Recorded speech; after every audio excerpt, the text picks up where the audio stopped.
Ce podcast est recommandé par la bande dessinée Les Geeks.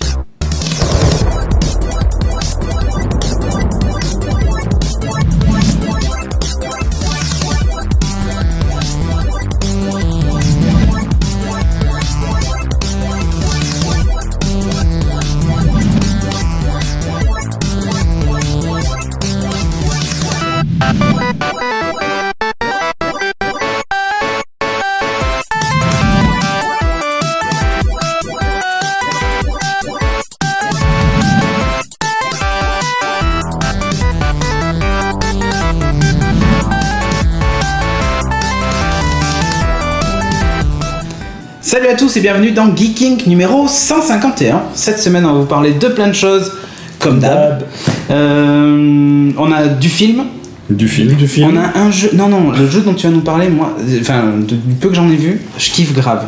Moi je vais parler d'un jeu vidéo aussi. Et je vais vous parler aussi d'iOS 7. Je vais briser la NDA développeur, je vais me faire virer. Ils vont me supprimer mon compte de développeur, mais c'est m'en fout. On va parler de séries aussi, voilà, enfin, il y aura un peu de tout. Il n'y aura pas de manga, bien que Chris soit là, parce qu'il a décidé qu'il avait envie de rien foutre. Il s'est dit, tiens, si je faisais un sujet comme ça vite fait, sur le ciné, voilà. Donc bon, voilà. Ouh, ça casse. Oui, ça casse. Hein. Et on va évidemment vous reparler de Ulule et de ce qu'on va faire avec tout cet argent. Déjà, on s'est acheté des beaux slips. Des beaux slips, voilà. Premier investissement. 3,90€ le slip 95. 3,95€ le slip, attention. On fera le suivi détaillé sur le site des comptes. 6 slips. 6 slips rouges. Et en fait, on va les mettre en vente pour atteindre le 7ème palier. Voilà, on va les dédicacer, les porter sans sous-vêtements. Maintenant qu'on a dit le prix d'origine, c'est un peu... Ouais. Ah oui, mais l'odeur corporelle compte beaucoup sur le bref, allez, on passe à la suite. Ouais, on passe à la suite, on passe aux news, il y en a pas mal. Magneto.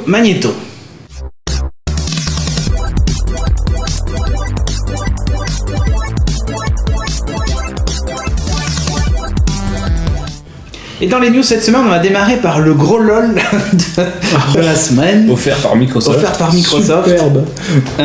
Donc on va parler de la Xbox One. Donc en fait oui, depuis le dernier podcast, il s'est passé plein de trucs. Il y a eu l'E3, il y a eu plein de trucs, voilà. Donc Microsoft avait annoncé lors de l'E3 que... On n'a pas expliqué pourquoi on avait des slips rouges. Ils ont compris. Je pense que c'est des geeks qui ont compris. Donc ils avaient expliqué que la Xbox One allait être bloquée, connexion. Il fallait une connexion au moins toutes les 24 heures. Elle était zonée et en plus il y avait des restrictions pour les ventes d'occasion, voire pour les prêts de jeux. Oui. Donc du coup ça a commencé un peu à gueuler. Et puis les gens se sont dit bon.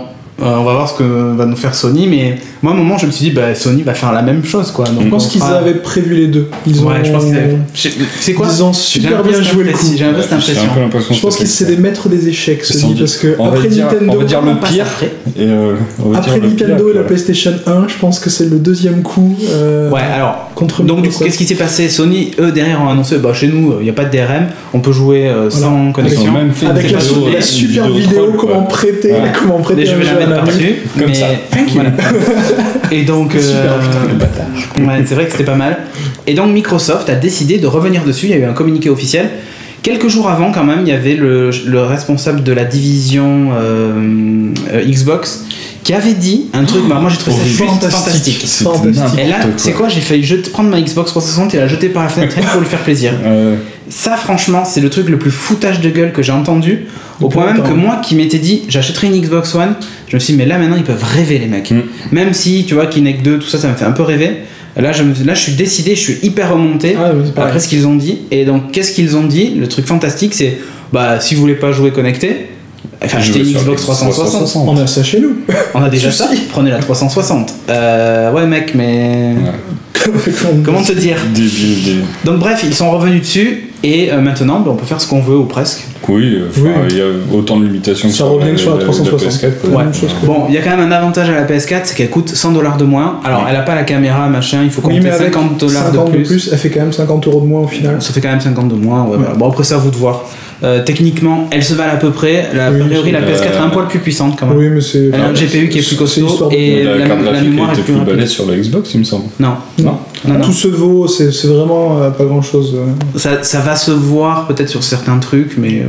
Ça dépend comment les jeux sont exploités. Sur le but, ce qui compte, c'est le gameplay. Ouais. Ouais, d'accord. Que des QTE. Avant les graphismes, que des QTE. Non, pas des QTR. Donc bref, voilà, c'était la petite news comme ça en passant. Dites-nous ce que vous en avez pensé. Est-ce que pour vous c'est un méga lol ou pas? Enfin, news numéro 2, relaunch, Panini Comics. Panini Comics qui est, à partir du mois de juillet, ruez-vous dans tous les kiosques parce qu'il y a tout les qui repart. Les kiosques ou les kiosques? Les kiosques ou kiosques, je sais pas comment ça se dit. Okay. Et du coup moi je dis chez votre revendeur de comics. Ouais. En fait il y a Panini Comics qui relance toutes les sorties Marvel, ouais, en effet, pour s'adapter au Marvel Now qui a été le relaunch enfin l'équivalent Urban, mais qui s'est opéré en octobre 2012. Et donc du coup c'est l'occasion pour vous, si vous voulez découvrir un peu tout l'univers Marvel, de sauter dessus. Il y a 15 sorties différentes. Ouais, bah attends, je vais le dire, il y a Avengers Universe, il y a X-Men, il y a Iron Man, il y a Spider-Man, il y a Wolverine, il y a X-Men Universe, il y a Uncanny Avengers, Wolverine hors série, 5, ok. Il y a Deadpool. Numéro 1, Marvel Knight, Avenger Extra, Marvel Bestseller, Marvel Classic et Ultimate Universe. Et tout cela en fait redémarre au numéro 1. Au numéro 1, ouais, voilà. Sauf le Wolverine hors série, mais tous les autres c'est des nouvelles histoires, des nouveaux arcs qui débutent, c'est vraiment tout nouveau. On démarre à zéro. Donc voilà, de toute façon c'était le but, c'était de regagner des lecteurs pour Marvel. Donc du coup ça va commencer au mois de juillet. Et du coup ça va vous coûter très très cher en comics parce que aussi au mois de juillet chez Urban c'est la fin des arcs actuels. Tu dois tout acheter, tu vas acheter tous les nouveaux. Ouais, surtout que c'est 4,80 par truc qu'on a cité, ça va même jusqu'à 5,90. Mais c'est des gros bouquins quand même, c'est plutôt pas mal. Ouais. Un petit exemple, celui-là il est petit, mais voilà. Oh, c'est pas mal. Il y a entre 70 et 100 pages quoi. Donc c'est cool. En news numéro 3, j'avais noté résumé matos PS4 Xbox One. En fait, on l'a déjà fait. On va pas revenir dessus. Il y a quand même pas mal de choses à l'E3. Des jeux en particulier. Bon, moi j'attendais beaucoup de Destiny. On avait plein d'images et tout. C'était top. Et j'ai eu une petite surprise. Et je l'ai mis du coup dans la rubrique jeux vidéo parce que pour moi c'est juste. Je m'y attendais pas et c'est juste parfait. On a vu plein d'images encore de Watch Dogs. Ouais. Toujours qui déchire sa race ce jeu. On a encore vu du Assassin's Creed 4. Il y a rien eu sur. Il y a Wildstar qui a obtenu une récompense aussi pour le gameplay, je crois. Donc voilà, Wildstar que j'ai pu essayer, mais il faut pas trop le dire parce que sinon, pareil, on est sous NDA, on se fait trucider. Qui est pas mal, hein, vraiment qui est pas mal. Numéro 4, on va parler d'Apple. Il y a eu la WWDC aussi, et alors au-delà du nouvel OS, alors qui s'appelle plus Lyon, hein, maintenant c'est Mavericks. Yeah. Ça correspond à quoi? C'est un spot de surf en Californie. Ah oui, ça n'a rien à voir, c'est plus un animal du tout. Rien à voir. Maverick, je crois que c'est un rapace aussi. Ouais, peut-être, mais là ça n'a rien à voir. C'est vraiment ça, et d'ailleurs c'est une vague qu'ils ont pris, enfin voilà. Qui a l'air pas mal du tout. Moi, il y a un truc que j'ai hâte de voir, c'est le nouveau calendrier. Il y a c'est con, hein, mais c'est une fonction que moi j'adore. C'est quand tu as un rendez-vous, tu indiques le lieu du rendez-vous et il est capable de t'indiquer le trafic routier pour y aller et du coup de t'alerter. En avance, en te disant attention, il y a de la circulation, du coup faut que tu partes maintenant. Prends toutes les voies en sens interdit, sinon tu n'y arriveras jamais. Voilà, c'est ça. Non, mais je trouvais ça assez cool. Bon, il y a plein d'autres trucs, mais je vais pas rentrer dans le détail. Si, il y a eu un truc qui a été annoncé, c'est le nouveau Mac Pro. Alors, le Mac Pro avant, c'était la machine. Pas suivi du tout. C'était la machine ultra customisable de chez Apple, c'est la tour quoi en fait. Grise là, tu sais, gris, voilà. Bah là, ils ont annoncé en fait une nouvelle version qui est grande, c'est pas compliqué, elle fait 9, je sais plus combien de haut. Gros 10 pouces, c'est grand comme ça, en hauteur. Et c'est un cylindre. D'accord. Voilà. Sauf que dedans, c'est un processeur Xenon. Il y a 12 cœurs, il y a 2 cartes graphiques, c'est des trucs ultra costauds. Il y a des gros défauts sur cette machine-là, c'est qu'elle est très peu upgradable. Tu peux juste changer éventuellement la mémoire. C'est sûr, si t'as que ça pour changer tes pièces. Tu peux pas changer de pros et tout ça. Mais ils ont fait un truc assez malin. En fait, à l'intérieur, c'est un triangle qui sert de cheminée de refroidissement. Il y a un seul ventilo en haut qui sert d'extracteur d'air, donc l'air rentre par en bas et sort par en haut. Et ils ont positionné en fait les chipsets et tout ça sur le triangle, comme ça refroidit tout l'ensemble. Apparemment, ça fait pas de bruit ni rien. Donc tu enlèves en fait ce cylindre là et sur un des côtés du triangle tu as en fait l'emplacement pour les disques durs. En fait c'est du SSD mais sur carte flash, tu sais. Ouais, ah oui. Ça permet en fait des transferts qui sont d'après Apple 2 à 4 fois supérieurs par rapport à du SSD classique. Ça coûte une blinde, évidemment. Le Mac Pro de base, ça valait 2500. Non, a priori non. Ouais. Ça valait 2500 de base, je crois, les anciens Mac Pro. Là, on n'a pas les prix. À mon avis, ça a piqué, mais sévère. Sachant qu'en plus, le cylindre est tout en aluminium usiné. Ah oui. Paye ton truc. Donc voilà. Derrière, il y a 4 ports USB 3, si je dis pas de bêtises, et 6 ports Thunderbolt de nouvelle génération. Donc pas compatible avec l'ancienne évidemment, mais qui offre des débits là pareil qui sont 2 à 3 fois supérieurs, enfin bon, voilà, bref. 2 ports Ethernet. Ça, il est capable de gérer jusqu'à 6 écrans, 3 ou 6 écrans, je sais plus, en 4K. Ah ouais? Ouais. Ah, quand même. Donc des résolutions de oufissime. Là, tu vois, sympa. Ah oui. Pour faire du multi-écran, c'est la classe. Voilà. Donc on fait un LUL pour se jeter. C'est ça. Pour le Mac Pro. C'est ça. Donc on n'en sait pas plus, on ne connaît pas exactement les configs et tout. Leur site est super bien fait. Il est magnifique. Donc allez découvrir le Mac Pro. Alors évidemment, les pros qui ont l'habitude de modifier la RAM, machin, de bidouiller dedans, on pouvait changer la carte graphique et tout sur l'ancien Mac Pro, bah là c'est fini quoi. Ouais, donc ouais, de toute façon c'est la politique d'Apple d'aller vers du... On peut pas bidouiller, donc bah, vous l'utilisez tel qu'on vous le livre. Voilà, à voir, mais en tout cas ça dépendra du prix, mais le jour où moi je changerai mon iMac, je me poserai la question. N'est-ce pas le caméraman qui a pas mis son téléphone en silencieux? Oh putain, moi non plus. Fais comme moi, prends pas ton téléphone. Bref, donc voilà, le Mac Pro, moi je le trouve magnifique. Après, ils ont annoncé un MacBook Air mis à jour avec les nouveaux processeurs Haswell qui offre 50% d'autonomie en plus. Donc elle ne double pas. Hein. Que les choses soient claires. Donc voilà. 10 commentaires de plus. Ouais. On passe à la news suivante. On va parler justement d'Instagram. Ah oui. Et des vidéos qui ont débarqué. 15 secondes. Ah ben il y avait Vine qui faisait 6 secondes. Ouais, voilà. Donc Vine c'est Twitter qui a lancé le service Vine pour faire des petites vidéos de 6 secondes. Là maintenant donc Facebook a lancé sur Instagram des vidéos de 15 secondes. Facebook a aussi lancé les hashtags sur ouais, Facebook. J'ai vu ça aussi. Donc voilà. D'ailleurs quand on va sur le hashtag McDo on voit Timo. Avec des lunettes. Et il hésite entre le 280 original ou le 280 oignon. Ça se trouve, je vais passer un casting. Dis-le nous. Voilà. Donc sympa quand même. Enfin, je sais pas, la vidéo comme ça, avec des filtres et tout, c'est un truc. Bah, moi, vu que j'ai pas Instagram. Ok, très bien. Donc, on passe à la suite. Non, bah voilà, c'était une news comme ça en passant, mais les gens ont dû le voir parce que tout le monde a fait que parler de ça hier. Un peu, tu vois. Sony qui lance le projet Open Smartwatch. Alors Sony, j'avais testé une smartwatch il y a longtemps dans un geeking, tu sais, qui se détachait, qui était en couleur et tout. Exact. Et ben là maintenant en gros ils filent tout le code et tout ce qu'il faut et ils disent aux gens hackez-le et faites ce que vous voulez de la montre. Du coup, vous pouvez vous amuser à bidouiller dessus. Voilà. Donc, on risque de voir débarquer même des systèmes d'exploitation différents sur la montre que celui d'origine.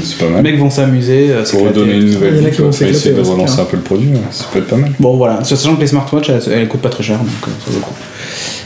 Et Seb, tu vas nous parler d'une dernière news. Une dernière petite news, ouais, il y a un jeu de rôle qui sort sur Cobra, donc le dessin animé qu'on connaît tous de notre enfance, qui est sorti cocorico par des petits français donc de Pulp Fever et qui sont de Gironde, de chez nous, donc je suis en train de les contacter pour, je pense qu'on va se faire des petites parties tests. Si on peut se faire une partie. Voilà, je vais voir si on peut faire ça avec eux, ça sera encore plus sympa. Et voilà, mais il me tarde bien de voir ça parce que c'est vachement attendu. Voilà. Ok. Aussi, il y a la mode en rouge. Ah non, lui c'était l'intégrale. C'était l'intégrale en rouge. C'est un body. C'était Belmondo blanc. Moi j'ai vu l'intégrale quand il est sorti l'intégrale en cassette vidéo. Ouais, je sais, je suis vieux. Ah oui, j'ai vu ça aussi. Et ben ouais, j'avais regardé avec mon pote Alex et on l'avait regardé en entier l'intégrale. Et tu l'avais regardé toi aussi, Sophie, non?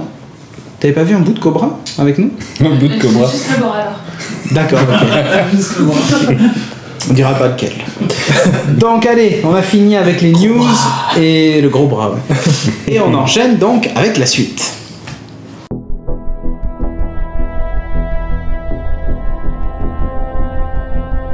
Dans la rubrique high-tech, je vais vous parler d'iOS 7, puisque je l'ai installé sur mon iPhone 5 qui est ici.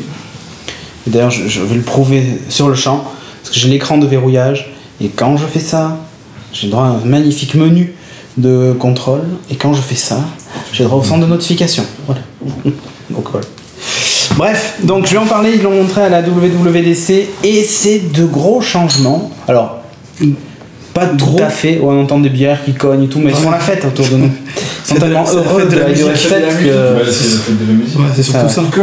Donc, qu'est-ce qui a changé maintenant? Alors, Apple a fait du flat design, enfin en style, quoi, parce que ils ont tout aplati.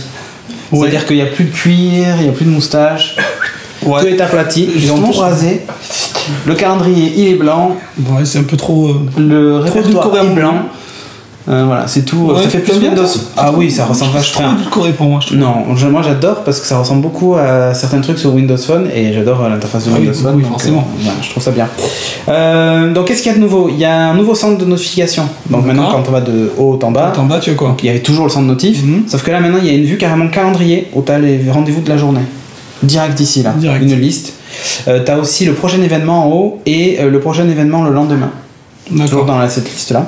Tu peux rajouter la bourse, 2-3 bricoles, enfin voilà, mais a priori ça a l'air d'être assez ouvert, donc il y aura peut-être d'autres widgets sympas. Ensuite, tu as un autre onglet qui est les notifs classiques.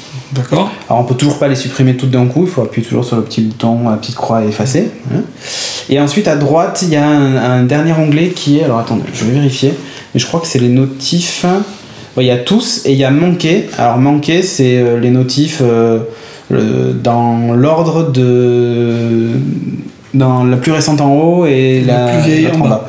Voilà. Et en gros, ça m'a pas servi à grand chose sauf pour voir les derniers appels ou ce genre de trucs. Mais les mêmes dans l'autre sens. Alors je sais pas, peut-être c'est pas encore au point, c'est la bêta 1, c'est normal. Ça, c'est pas utile quand même. Ouais, donc il y a un nouveau centre de notification, il y a un nouveau système multitâche qui lui est plutôt pas mal pour le coup. Donc on appuie toujours 2 fois et là en fait on a les applications. Alors soit on utilise les icônes en bas pour aller super vite, soit on va plus en détail comme ça avec les fenêtres et quand on veut fermer une fenêtre on la prend et on la jette vers le haut, voilà. Et d'ailleurs on peut même en jeter 2 à la fois.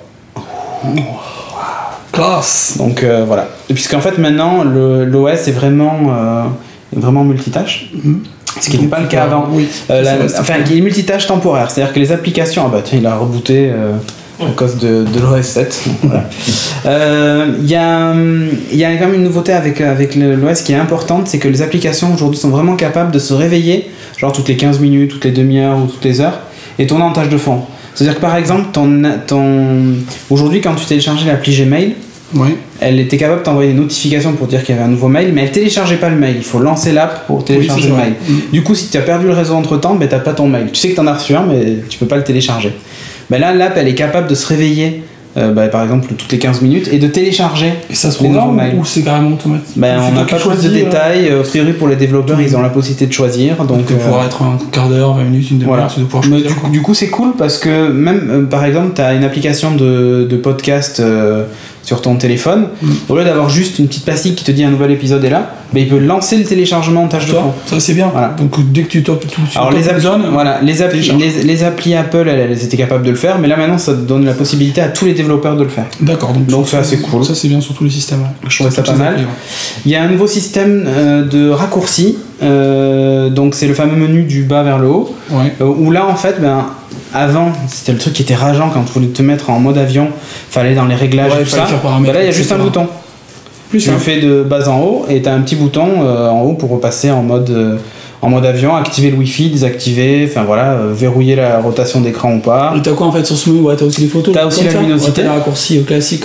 T'as le son, t'as AirPlay, en bas t'as la lampe torche, t'appuies sur la lampe torche, t'as un chronomètre, t'as la calculatrice et l'appareil photo. T'as pas mal de raccourcis. Et un petit truc qui est AirDrop, et ça aussi c'est une nouveauté.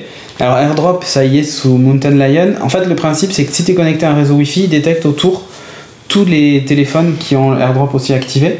Et tu peux partager par exemple des photos comme ça en Wi-Fi. Donc chez toi c'est pratique. En Wi-Fi direct, donc c'est que les devices qui gèrent le Wi-Fi direct, donc iPhone 5 et peut-être le 4S.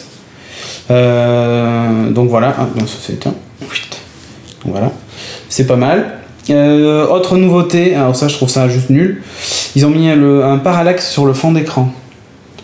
Qu'est-ce que c'est? Alors en fait ça donne l'impression que le fond est derrière, et quand tu bouges ton téléphone, en fait le fond bouge derrière les icônes. D'accord, ok. C'est classe. C'est juste magique. Bon, ça sert à rien. Ils ont ajouté ce truc. Attends, je vais te montrer quand même parce que c'est quand même. Faut le voir. Donc ensuite, qu'est-ce qu'il y a de nouveau aussi? FaceTime audio. Alors je sais pas pourquoi ça s'appelle FaceTime, vu qu'on voit plus ta face. Mais en gros, c'est de la voix sur IP. De l'audio, c'est un coup de téléphone en fait. Oui, mais en FaceTime, l'intérêt c'est que tu payes pas ta communication. C'est vrai. Et en Wi-Fi. Et par exemple, si t'es à l'étranger que tu veux appeler quelqu'un en FaceTime, sans forcément mettre la vidéo, parce que le débit, par exemple, sur le réseau Wi-Fi de l'hôtel où t'es est pas terrible, tu peux le faire qu'en audio. Avant, tu pouvais pas. D'accord. C'est ça la vraie grosse méga nouveauté, quoi. Donc ensuite, qu'est-ce qu'on a? Donc, dans les points positifs que j'ai trouvé, donc fini le cuir, hein, le calendrier que moi j'aime bien qu'il ait un énorme défaut, c'est que pour le moment sur la vue générale où on voit les jours, on sait pas quel jour on a les rendez-vous. Il faut aller voir date par date à chaque fois s'il y a un rendez-vous ou pas. D'accord. Ils ont oublié par exemple de mettre le chiffre en gras pour dire qu'il y avait un événement ce jour-là, quoi. Ah, une petite pastille avant, il y a une petite. C'est-à-dire que t'as la liste, tu vois ce que je veux dire, monsieur le caméraman? Oui, très bien. Voilà. Donc on a les numéros du truc, il y a le jour qui est entouré en rouge, le jour actif, le jour d'aujourd'hui, j'ai envie de dire. Et puis c'est tout, quoi, en fait. Donc ensuite, on a ce qui est dans les points positifs, c'est un refresh qui est quand même le bienvenu. Toutes les petites fonctions en raccourci en bas là de comment ça s'appelle, de mode avion et compagnie, c'est des trucs qui existent déjà sur Android depuis longtemps. Sur Windows Phone, il y avait des petits raccourcis qu'on pouvait mettre en tuile aussi sur la page d'accueil. Bah voilà, iOS l'a intégré dans sa 7ème version. Je sais, il en a fallu 7 ans. C'était temps. Mais voilà. On peut faire des dossiers dans les dossiers, bien que tout à l'heure j'ai pas réussi. Tiens, regarde, bouge le téléphone et tu vois le fond d'écran bouger derrière. C'est la fonction qui tue, hein. T'as vu, là je suis sûr. C'est vite hypnotisant, hein. Je pense qu'il faut que j'ajoute direct. Grave. Obligé. Sauf que sur l'iPhone 4, il n'y aura pas le fond parce qu'il est pas assez puissant. Ah, je pense que je vais être obligé de changer d'iPhone, tu vois. Apple m'avait convaincu. Pour ça, je sais déjà. Donc il y a un truc qui est pas mal aussi, c'est la mise à jour automatique des applications. Ça aussi, c'est un truc qui existe sur Android depuis longtemps. Mais sur iPhone, c'était pas le cas. Tu sais, t'as toujours la pastille 1, 2, 3, 12. Hein. 12, ouais. Et après, tu cliques sur tout mettre à jour et t'attends 3 plombs. Ouais, 4 heures à peu près. Et ben là, en fait, il fait les mises à jour des questions de dispo sans te demander. Alors, tu peux dire que pour telle ou telle application. Tu choisis quand même tes applis. Mais sinon, tu peux dire tout. Et il fait la mise à jour dès que t'es connecté en Wi-Fi ou voilà. Enfin bref. Dès que ça se présente. Ça, c'est bien par contre. Moi, c'est pas mal. Changer à attendre quoi. Ah, regarde, ça bouge. Ah non, mais je te jure, c'est vite prenant. Regarde le déverrouillé en bas. C'est magnifique. C'est magnifique. C'est magnifique. Non. Tu peux filmer, je vais remontrer. Ah, là, faut que tu montres. En plus, ça passe derrière. Ah, ça passe derrière. Ouais, c'est pour ça que c'est juste magnifique. Là, il est éteint, mais sinon. Non, c'est pas grave. Mais ça marche aussi quand il est éteint. Regarde, tu te vois en reflet, ça bouge. L'application météo, elle est assez sympa. Ça reprend pas mal le concept de ce qui se faisait chez HTC avec HTC Sense. C'est-à-dire qu'en gros, t'as la pluie qui tombe quand il pleut. Enfin voilà. Il n'y a pas l'essuie-glace qui passe, comme chez HTC. Hein. Ça, ils n'ont pas été jusque-là. Dans les moins, il y a quand même un gros manque de cohérence entre les applications, même d'Apple. Par exemple, le Game Center, il est affreux. Ou même, déjà, il était ou même des fois, tu as des menus en haut qui sont différents d'une application à l'autre. Alors que c'est censé être des applications d'origine. Tu retrouves pas le bouton annulé au même endroit, ou enfin, il y a des trucs. Ça change dans les applis. Donc, un manque de cohérence. Il y a des icônes qui sont vraiment pas dans le ton des autres. Game Center, pour ne pas la citer, c'est juste une catastrophe. Il y a plein de trucs comme ça qui sont... Tu te demandes ce qu'ils ont fait avec tout ça. Bon, sachant que c'est une bêta, donc les choses vont certainement évoluer, j'espère. Donc le calendrier, comme je dis, qui indique pas les jours où il y a des rendez-vous, donc ça sert à rien. Il y a un effet de flou transparent. Ouais, je sais, comme ça, c'est dit comme ça, on se dit, mais qu'est-ce que c'est transparent. En fait, dans le menu ici, quand on le lève, on se dit, waouh, les mecs, ils ont avalé un arc-en-ciel. Regarde. Oui, ça paraît très beau, oui. Le mec, il a fait un postillon arc-en-ciel. Tu vois, un molar arc-en-ciel. Mais en fait, c'est la couleur... Non, c'est la couleur des icônes en dessous. Sauf que c'est transparent, mais en même temps, c'est flou, mais très très flou. Et du coup, ça donne un effet play school, quoi. C'est vrai. Franchement, c'est juste... Ah oui, d'accord, effectivement. Et c'est vraiment l'icône en dessous, tu vois, les piolets. Oui, on reconnaît bien la couleur, ouais. Mais c'est pas très... Ça a aucun intérêt. à fond le truc, hein. C'est juste nul. Le player vidéo, par contre, est assez sympa. Mais là, pareil, en fait, ils ont utilisé cette transparence-là. Sauf que les boutons de lecture... Pardon ? Pourquoi tu mets pas sur la télé ? Non, parce que j'ai pas envie. Sauf que les boutons de lecture du player vidéo sont découpés dans le flou. Donc en fait, tu vois la vidéo nette en dessous. Tu vois ce que je veux dire ? Ah oui. Mais bon... Non mais du coup c'est pas cohérent avec le reste, c'est ce que je veux dire. C'est que des fois c'est découpé, des fois c'est pas découpé. Bref. Ça manque un peu de cohérence générale, mais... C'est en bêta. Ouais. Ah oui, Spotlight aussi. Tu te rappelles de Spotlight? Avant, t'allais sur la gauche et t'avais Spotlight. Oui, bien sûr. Maintenant, il faut tirer tout vers le bas. Ouais, donc ça va. Voilà. C'est vers le bas. Voilà, ils ont juste changé ça. Bon, c'est une bricole. Qu'est-ce que j'ai ajouté? Ouais, l'appareil photo maintenant est capable de prendre des photos carrées. Pour faire genre comme Instagram. Ils ont inventé le 4 tiers. Et il y a des filtres. Non, c'est même pas le 4 tiers là. C'est carré. C'est même pas 4 tiers. C'est 1 sur 1. Donc voilà, bon. Quelques apps qui sont ratées. L'application de rappel, par exemple, je comprends pas comment elle marche. Enfin si, je comprends le principe, mais elle a un design qui est bizarre avec des bandes noires en bas, enfin, je sais pas, curieux. Bon, heureusement c'est que la bêta 1. Mais dans l'ensemble, je dois reconnaître que c'est une bonne mise à jour. C'est-à-dire que ils ont apporté ce qui manquait vraiment à l'OS. Tu vois, le truc tout bête, tu veux passer en mode avion, activer, désactiver ton Wi-Fi, fallait aller dans réglages, aller chercher ton truc. Ouais, ça prend du temps quoi, alors que là c'est simplifié. Ouais. Là, t'as le geste en 2 temps 3 mouvements. Pareil pour tes rendez-vous, t'es pas obligé d'aller chercher à l'autre bout dans ton calendrier ou ton machin. C'est pas mal. Il y a plus d'options de partage, ils ont intégré aussi Flickr et tout, donc tu peux même partager sur Flickr et tout. Les photos, c'est pas mal fait. Le principe des photos par collection, par année, et en fait ça dézoome et à la fin t'as plein de vignettes. Okay. Bon, dans l'ensemble, je pense que c'est une bonne mise à jour. Ouais, je trouve que c'est sympa. Par contre, ça va complètement déstabiliser les gens qui ont l'habitude d'utiliser iOS parce que c'est quand même assez différent dans les gestes. Les applications ressemblent pour certaines plus du tout et s'utilisent du coup plus de la même façon. Donc je pense qu'Apple fait un vrai pari risqué avec iOS 7. Parce que des gens vont se dire, bon ben, vu que ça a vachement changé, est-ce que des fois j'essaierai pas Android du coup, vu que ça ressemble un peu, ou Windows Phone, ou autre chose quoi. Parce que c'est vraiment, quoi? T'as fini? Qu'est-ce qu'il y a? Non, je disais que les fans un peu. Non, ça ressemble. Non, quand je dis un peu, c'était un euphémisme. Mais c'est uniformise en fait finalement. Ouais, d'un autre côté, à tous se pompent les uns sur les autres, à la fin tu vas te retrouver avec le même produit chez tout le monde. Ça ressemble. Voilà. Donc, s'ils prennent le meilleur de chaque truc, forcément, ça va se ressembler. Mais dans l'ensemble, moi, je trouve ça sympa. Je trouve que c'est pas le meilleur des trois, mais maintenant, il a fait un effort et alors, pour le coup, il rejoint Android sur pas mal de choses, bien qu'Android soit toujours beaucoup plus ouvert sur plein de trucs. Hein, mais c'est pas mal. Franchement, il y a un vrai gros progrès, et donc je tiens à le saluer quand même. Donc voilà, iOS 7. Les premières impressions sur la bêta 1, pour le moment, c'est plutôt positif, même s'il y a des incohérences dans plein de trucs. Mais encore une fois, c'est une bêta, donc c'est difficile de juger. Encore des progrès. Quoi. Ouais, ça va sortir normalement à la fin de l'année, en automne. Donc ça va être genre septembre, octobre, novembre, par là. En même temps que le nouvel iPhone, puisque c'est la date qui est prévue. C'est prévu avec, bien sûr. Tous les appareils quasiment vont passer sur iOS 7, sauf iPhone 3G, 3GS. Qui disparaissent. Les iPad 1 aussi n'y ont pas droit. Par contre, iPad 2, iPad mini, iPad 3, iPad 4 vont y avoir droit. Donc voilà. Sachant que je l'ai installé sur un iPad 4, sur un iPhone 4. Pas mal. Et il y a des. Non, la version iPad n'est pas encore disponible. Et sur les iPhone 4, il y a pas mal de choses qui n'y sont pas. Donc il n'y a pas les effets de transparence.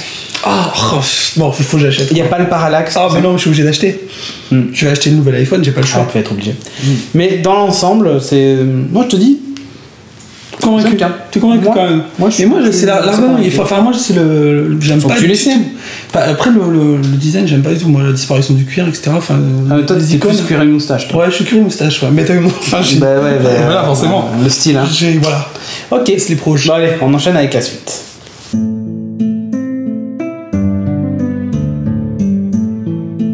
Dans la rubrique jeu de plateau, wargame, jeu de rôle. Tu tiens. J'ai mis la bonne vidéo. Oui, j'ai mis la bonne vidéo. Cette semaine, Seb. Mais quoi, je repose la question. Voilà. Oui. Seb va nous parler de Infinity. Infinity, oui. Donc c'est un jeu de figurines. Ou Infinity, comme on dirait en Espagne. Oui. Mais ça tombe bien, ce sont des Espagnols qui font ça. C'est Corvus Belli qui fait ça.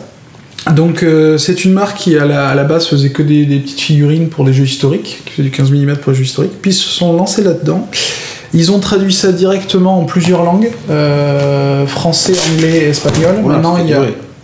Maintenant il y a allemand et italien en plus. Donc oui, ils ont pris des paris risqués. Ça se rapproche en jeu de figurines un peu de toi ce que tu connaissais, Confrontation. J'adorais Confrontation. Donc, à part, bon, pas du tout pour l'univers, mais c'est un jeu d'escarmouche. C'est-à-dire que contrairement à des jeux connus comme Warhammer ou tu te ruines pas. Voilà, déjà. Tu gardes ta thune. C'est pas ça que je veux dire. C'est que c'est pas des affrontements d'armées complètes. C'est vraiment des petites opérations commando, des petits fights, voilà, des petits groupes, et où chaque figurine est beaucoup plus importante et beaucoup plus détaillée, où tu peux donner des noms à toutes tes figurines, parce que vraiment elles ont toute leur importance. Michel, Jean-Michel. Voilà, Michel, Jean-Michel, ils tirent pas de la même façon. Jean-Bernard.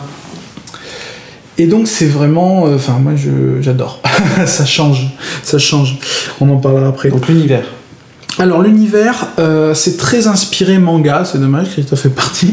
C'est très inspiré des mangas, surtout de ceux que je dirais un peu du Masamune Shirow. Ouais. Voilà, alors Ghost in the Shell et surtout Appleseed pour l'équivalent des, je sais plus comment ils appelaient ça dans Appleseed. Les espèces de cyborg. Oui, enfin les humains qui rentraient dans des armures, dans des exo-armures pour combattre.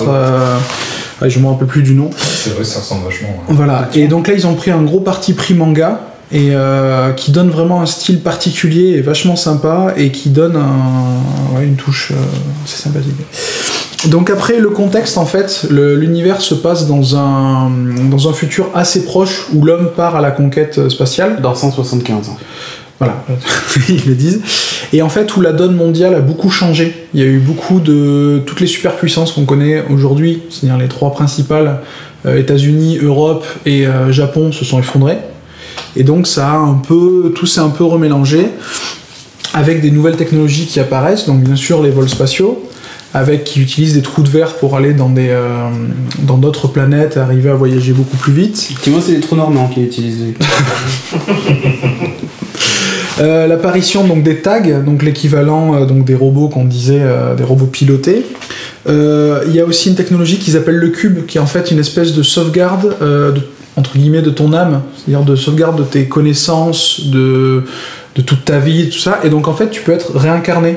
On peut te refaire des clones et on peut te récupérer. Réinjecter en fait toute ta mémoire. Et avec ce système-là, ils ont aussi fait des recréations, c'est-à-dire qu'ils ont recréé des personnalités de personnages historiques.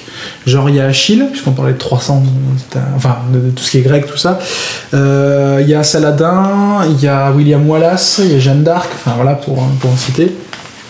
Donc c'est assez sympa. Et donc en fait ils utilisent la technologie du cube après pour le réimplanter dans des camps. Donc pour parler factions, alors la première grosse faction c'est alors il y a beaucoup, dans le jeu de base il y a beaucoup de factions humaines, les extraterrestres arrivent après. Donc la première faction c'est la Panocéanie. Je montre à Timothy.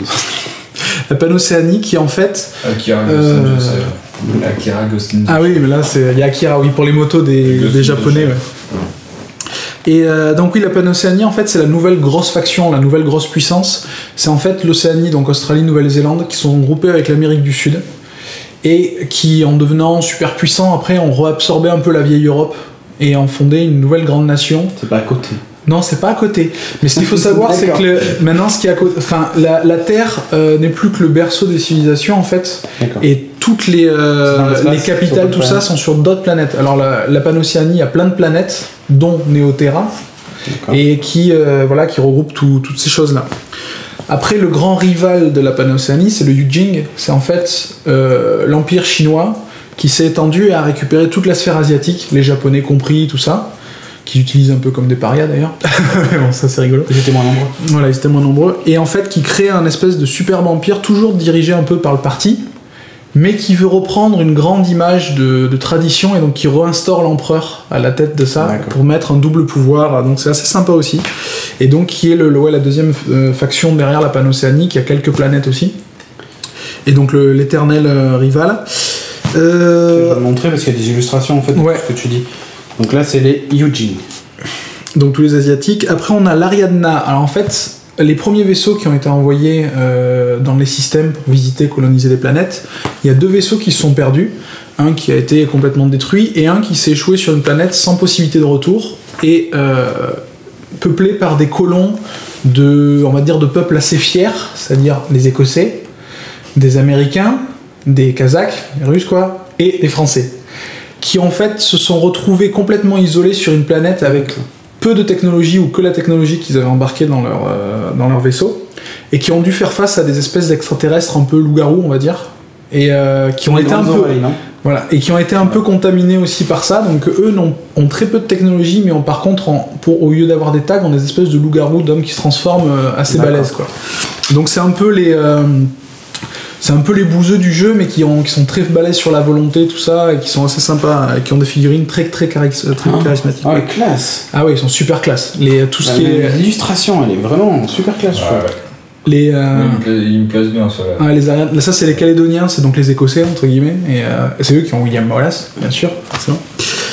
Alors après, on a Akislam, moi que j'adore beaucoup. Akislam, en fait, c'est tout un groupement de musulmans qui ont voulu fuir tout l'extrémisme qui existe de nos jours, et qui sont partis dans les étoiles pour recréer l'islam tel qu'ils le voyaient par exemple au Moyen-Âge.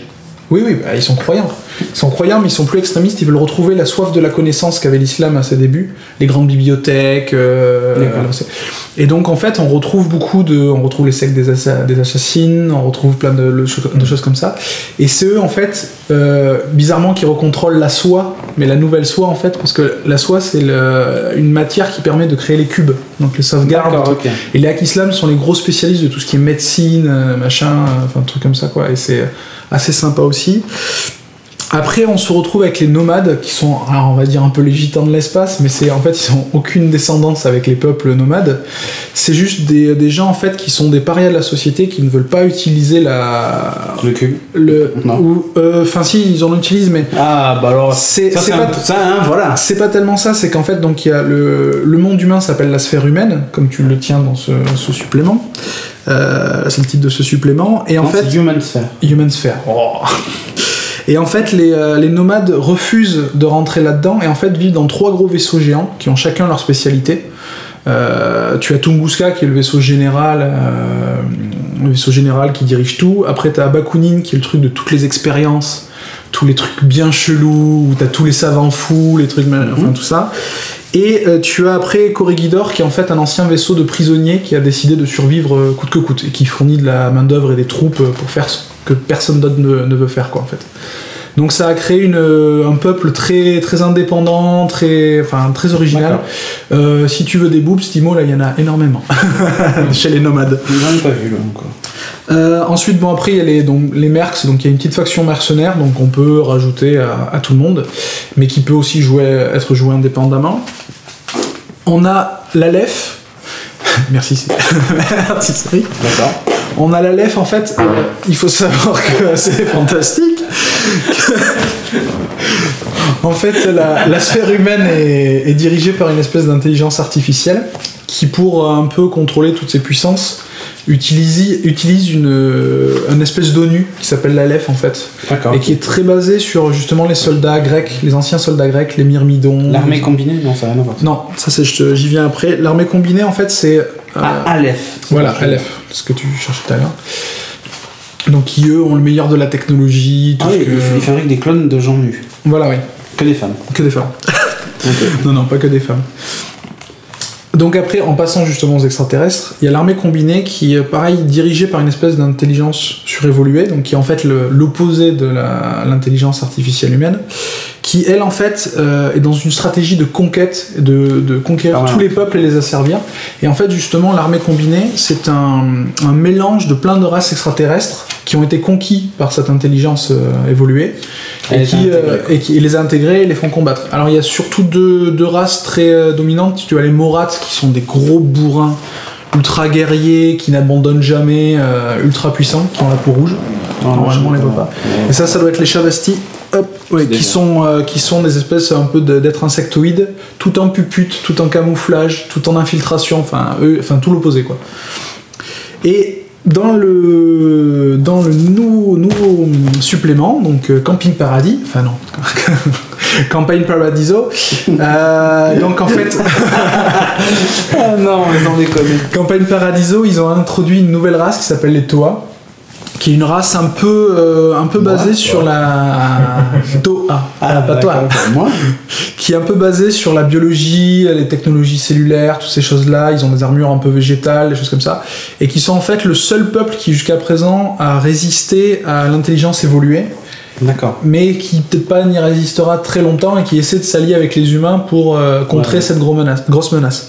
Et en fait, Campagne Paradiso, ça s'appelle comme ça parce que Paradiso, c'est le nom d'une planète où toute la guerre contre l'intelligence évoluée se fait là-bas. En fait, c'est le gros théâtre d'opération où toutes les factions se retrouvent et où se tapent toutes sur la gueule. Donc en fait, ça c'est un gros creuset pour décrire cette campagne et amener des nouveaux scénarios, des choses comme ça, quoi. Il y a des figurines. Il y a des figurines. Il y a plein de figurines. Bah oui. Oui. Là, on parle des livres et tout ça, mais c'est un jeu de figurines. Oui, c'est un jeu. Les gens qui connaissent pas Confrontation, déjà, ils savaient pas ce que c'était. Donc là, voilà. Là, j'ai amené quelques boîtes pour montrer donc ce que c'est. Ça, par exemple, c'est un tag de la Panéocéanie, parce que bon, moi, c'est l'armée que je joue. Donc ça, c'est des boîtes que j'ai pas encore ouvertes, que j'ai pas encore montées. Donc ils se présentent. Voilà, c'est des petites boîtes avec dedans, c'est des figurines en plomb et qui sont de très très bonne qualité. Ça pèse. Très très bonne qualité. Là par exemple on a aussi une boîte, c'est un starter pour commencer une armée de la Panéocéanie. Ouais, voilà. Donc il y a des troupes de base avec un commandant, tout ça. Ah oui, ils sont pas assemblés. Non, ils sont pas assemblés, ça. Donc il y a plein de figurines. Allez sur leur site, il y a énormément de figurines très sympathiques. Justement, ce qu'on pourrait par exemple reprocher un peu à Game Workshop, c'est qu'ils font des très belles figurines, mais ils sont pas très doués, je trouve, pour les figurines féminines. Eux, ils sont hallucinants. Les figurines féminines sont magnifiques. Là, il n'y en a pas, je crois. Ou il y en a juste une en soldat. Mais il y a des figurines féminines, notamment chez les nomades ou chez la Kislam, qui sont magnifiques. Mais vraiment très lascives, superbes. Alors, t'as pas des boobs, elles sont magnifiques, elles sont très lascives. J'ai une intervention pour les toits. Des armures végétales, les toits sont-ils durs de la feuille? C'est Randall Flag. Non, c'est... Donc après, pour parler un peu des règles, le gros point fort d'Infinity, c'est vraiment le fait qu'en fait, c'est pas chacun son tour. Alors si, c'est quand même chacun son tour, mais même quand c'est le tour de l'autre, tu peux jouer. D'accord, okay. Parce qu'ils ont un système qu'ils appellent les auras. C'est des ordres par réaction en fait. Donc quand toi t'es en train, c'est ton tour, tu prends un gars, tu tires, donc tu avoines. Ou tu sors de ta cachette et tu vas taper sur un truc. L'autre le voit, peut essayer d'esquiver, ou peut essayer de contre-tirer. Okay. Voilà. Alors tu as moins d'actions que quand c'est ton tour à toi. Mais voilà. Donc en fait, ça te fait même quand c'est ton tour, ça te fait un peu réfléchir, dire bon, je vais pas tirer dans tous les sens parce que je peux quand même me faire avoiner. C'est quand même très stratégique. Il y a après un système d'ordre. En fait, chaque figurine que tu as dans ton armée t'apporte un ordre, plus le lieutenant qui t'en apporte un deuxième. Et en fait, ces ordres, après, tu les dépenses comme tu veux sur les personnages. C'est-à-dire que tu peux faire... Chacun fait un ordre. Soit il y a un mec qui fait tout. Et il y a un mec qui fait tout. Toutes les actions. Alors, bon, ça j'en parlerai après. C'est un peu un point négatif que j'ai pour moi. Après, tu joues avec des dés de 20. Et c'est en fait, ça se fait en... Tu lances ton dé de 20 et par rapport à la caractéristique, il faut que tu sois en dessous. D'accord. Si tu fais pile poil le score requis, tu fais un succès critique. Si tu fais un 20, tu fais un échec critique. D'accord, ok. Voilà. Et après, tu as pas mal de choses, justement, dans le cas des auras. Quand par exemple tu tires sur quelqu'un qui essaie d'esquiver, tu fais des tests opposés. Tu compares les stats. Donc il faut que les deux réussissent et après tu prends le meilleur des deux. Genre tir, esquive. Voilà. Et ça, c'est vachement sympa. Ok. Donc moi, ce que j'en pense, pour la critique. Pour les points négatifs, alors là, moi j'ai lu il y a pas longtemps Campagne Paradiso, il y a quelques petites erreurs de traduction. Bon, notamment par exemple les Espagnols, pour dire le ET, ils disent I. Donc partout où il y a ET, même quand c'est pas un E classique, ils ont traduit par I. Donc des fois sur des phrases tu comprends pas, tu fais pourquoi il y a un Y là au milieu. Bon, c'est pas non plus trop gros, il y a quelques petites fautes, mais c'est pas grave. Dans les points négatifs, justement, quand je parlais des ordres, ce que je trouve un peu hallucinant, c'est le fait de dire, voilà, un seul mec, il peut traverser le terrain, il peut prendre tous les ordres et il fait... Alors les autres, ça fait que du coup, les autres ne font rien. Les autres ne font rien. Comme à chaque fois qu'il fait quelque chose, il peut avoir des auras de la part des autres, il peut se faire avoiner aussi.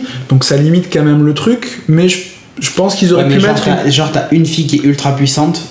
Ah ben tu prends un shield chez Aleph, tu lui fais faire le tour de la table, coucou c'est nous quoi. Bon alors c'est pas aussi simple que ça, mais c'est vrai que moi j'aurais peut-être vu une petite limite au nombre d'ordres par figurine. Là aussi où Corvus Belli a expliqué son point de vue là-dessus, c'est que ils estiment que les joueurs qui jouent à Infinity, c'est pas le petit gamin qui va s'acheter des figurines pour tester, c'est vraiment des joueurs qui aiment jouer aux figurines et qui aiment le côté un peu roleplay, tout ça, donc ils vont pas trop abuser de cette règle. Ils voient ça comme ça. Moi, là où ça me fait un peu plus peur, c'est en tournoi. Oui, voilà. Un tournoi, c'est. Voilà. Moi, je sais que piquet, exploitation de règles. Quand j'y ai joué avec mon pote, nous, on n'a pas trop eu le problème. Alors, des fois, on donnait 3-4 ordres, mais ça s'arrêtait là. Sur 5, hein. Non, sur 15. Donc, bon, ça s'arrêtait là. Ça allait. Alors, au niveau, par contre, des points positifs, les règles, le cœur des règles est assez simple et vachement efficace. Au final. Par contre, après, y a plein de points de détail, c'est très précis. C'est vraiment très stratégique. De viser, voilà. Et ce qui est vachement intéressant, c'est qu'en plus, tu n'as pas que des soldats. Tu as par exemple des hackers, des réparateurs, des médecins. D'accord. Et voilà, tu as des fonctions supplémentaires. Et il y a des fois, notamment avec Campaign Paradiso, qui introduit la notion de mission vraiment stratégique, pas juste de l'affrontement. Tu peux foutre une branlée à l'autre. Si lui t'a tué ton médecin et que tu dois aller sauver un gars, bah ta mission tu l'as loupée. D'accord. Donc c'est vraiment très important les caractéristiques des personnages quoi. Truc qui est vachement bien, c'est que si vous voulez essayer, toutes les règles sont gratuites sur leur site. Donc tu prends des figurines que t'as, imaginons chez toi, et tu achètes juste quelques figurines, des starters pour essayer. Même pas, si t'as des figurines de 40 000, tu dis bah lui mais tu peux tester les règles. Ça c'est cool. Ça c'est vachement bien. Alors après vous pouvez me dire pourquoi acheter les bouquins. Tout simplement parce que les 3/4 du bouquin c'est du fluff, du background. Le background, ouais. Et c'est important. Et je vais en parler après, c'est juste énorme. Mais sinon toutes les règles sont sur leur site. Vous avez même des petites vidéos explicatives justement du principe d'aura et tout pour vous faire une idée. Il y a aussi une section avec des règles simplifiées pour commencer, qui est assez sympa aussi. Ils ont aussi un truc qui est vachement pratique, c'est qu'il y a un calculateur de liste d'armées qui est en ligne et qui te dit en plus si tu fais des erreurs, genre si telle arme est impossible sur tel mec, il va te dire non Coco, ça marche pas ça. Cette arme lourde, elle est trop lourde. Donc lourde dans le nom. Donc tu peux vraiment tu peux faire tout ton truc, après tout imprimer, t'as tous les logos et tout, c'est vachement sympathique. Alors jeu très tactique, ça j'en parlais tout à l'heure. Avec Campaign Paradiso, les nouvelles missions, donc pour faire vraiment de la stratégie, vraiment des missions commando, où il faut aller chercher soit un cadavre, soit aller hacker un ordinateur, un truc comme ça. Les choses qui peuvent être marrantes aussi avec les hackers, c'est que les tags, les gros robots, ils peuvent se faire hacker et pirater. Donc faut faire gaffe aussi à ça peut être à double tranchant. Ça c'est cool ça. Comme tu le disais tout à l'heure, un des gros avantages, c'est que comme il n'y a pas beaucoup de figurines, c'est pas cher. C'est pas cher. C'est pas cher en dépenses, tu te fais très vite. Moi, je me rappelle confrontation, j'avais joué les Wolfen. Et j'avais. Enfin, les Wolfen étaient assez chers quand même, mais il y avait peu de figurines sur la table pour parce qu'elles valaient beaucoup de points, donc du coup il y avait peu de figurines sur la table. Donc ça allait souvent, j'avais une armée de 5-6 figurines, quoi, tu vois. Ouais, non, mais c'est. Pour ça, ouais, et puis après tu te rajoutes une ou deux pour les tester, pour changer, c'est vachement sympa. Et alors, le gros point fort, c'est qu'ils ont un background de dingo. Ouais. Les mecs, il faut, franchement, Corvus Belli, avec ça, faites des romans, faites des jeux de rôle. C'est tout un univers d'intrigues politiques, de puputes, de petites infiltrations, des opérations clandestines, des choses comme ça. Là, ça me fait vachement penser à Cyberpunk, mais en même temps, ça me fait penser beaucoup à. Comment est-ce qu'il s'appelait ? Ils en ont fait Killzone de ce jeu. De ce jeu de rôle, j'ai oublié le nom. Ils ont fait les jeux vidéo Killzone. Oui, je vois ce que tu veux dire, je me rappelle plus le nom. Et c'était que ça, c'était que des intrigues politiques, c'était donc ça c'est très fort. Et surtout là, par exemple, dans le dernier supplément, ils introduisent les Toa. Et quand ils les introduisent, en fait, tu vois que les Toa ont participé à l'histoire humaine. C'est-à-dire qu'il y a des trucs qu'ils ont fait pour manipuler les humains, qui ont fait que les choses se sont passées comme ça. Et tu dis c'est pas possible, ils les avaient pensés depuis le début dans leur histoire quoi. Et puis là, l'autre truc en dehors de l'histoire qui est bien faite, c'est que chaque régiment, enfin beaucoup de régiments sont inspirés de régiments actuels ou de régiments historiques de tel ou tel voilà. Et à chaque fois les mecs ils ont une culture sur l'histoire de ces régiments, sur l'origine des noms, les trucs comme ça. Enfin c'est dingo. Les gars de Corvus Belli ont une culture générale et ils ont mis ça en place là-dedans, c'est fantastique quoi. Okay. Ça pourrait vraiment être très crédible pour le futur de la race humaine. C'est vraiment fantastique. Au niveau du background, c'est génial. Je me suis régalé à lire ça quoi. Ok. J'ai passé un mois, mais je me suis régalé. C'est riche, hein. Il y a beaucoup de pages de background. Il y a de super illustrations. Ouais, il y a super illustrations, des super figurines, enfin franchement, que du bonheur. Donc tu recommandes? Si vous jouez, vous êtes des gros joueurs de Warhammer 40 000 et que vous voulez changer, aujourd'hui il y a de plus en plus de marques qui se lancent et qui font des choses bien, et moi franchement Infinity, Corvus Belli, allez-y parce que c'est vraiment un des premiers trucs à essayer, quoi, je pense, pour ceux qui aiment le futur, quoi. Eh bien, c'est noté. Si vous voulez essayer les mêmes des jeux de figues sans connaître la SF, voilà, faut quand même un peu être sur les règles. Bon, voilà. Infinity.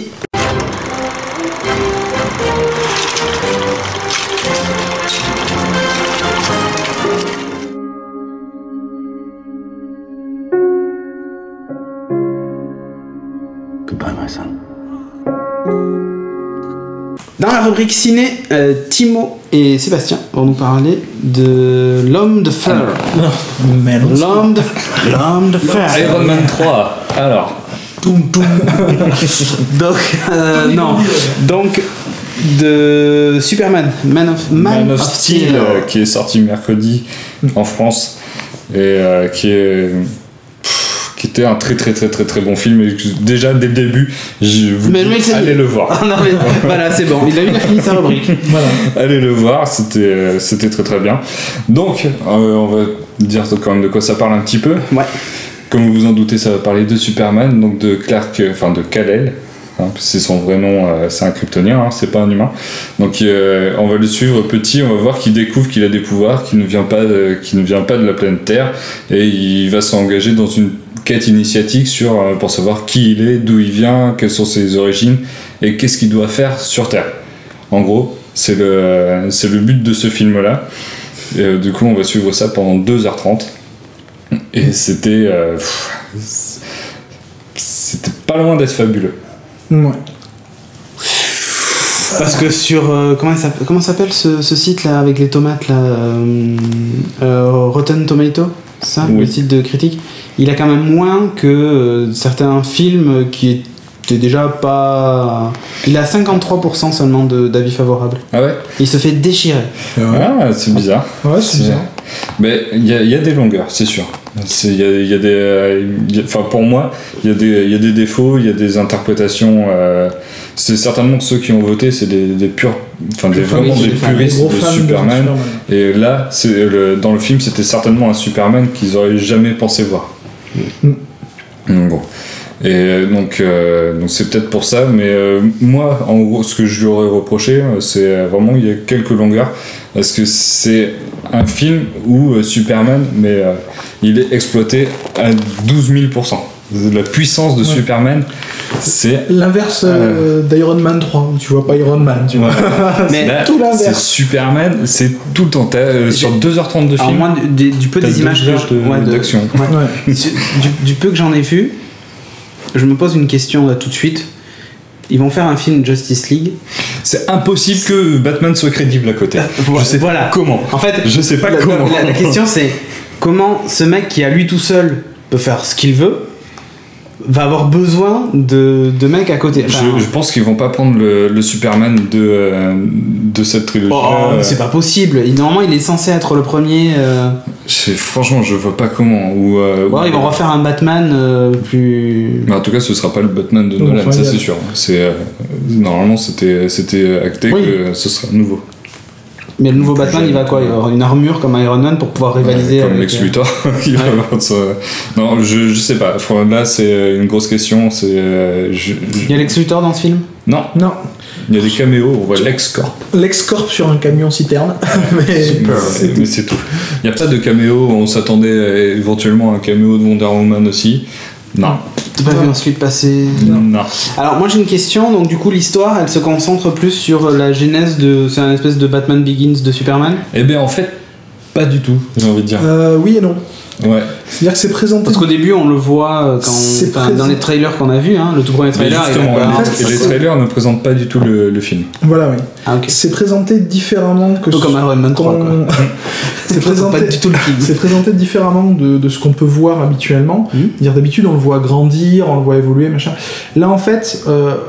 on le suit plutôt en train d'errer un peu et de chercher son but dans la vie. Il sait déjà qu'est-ce qu'il doit faire. Enfin, voilà. Et en fait, veut trouver ses origines. On voit sa vie par flashback plutôt.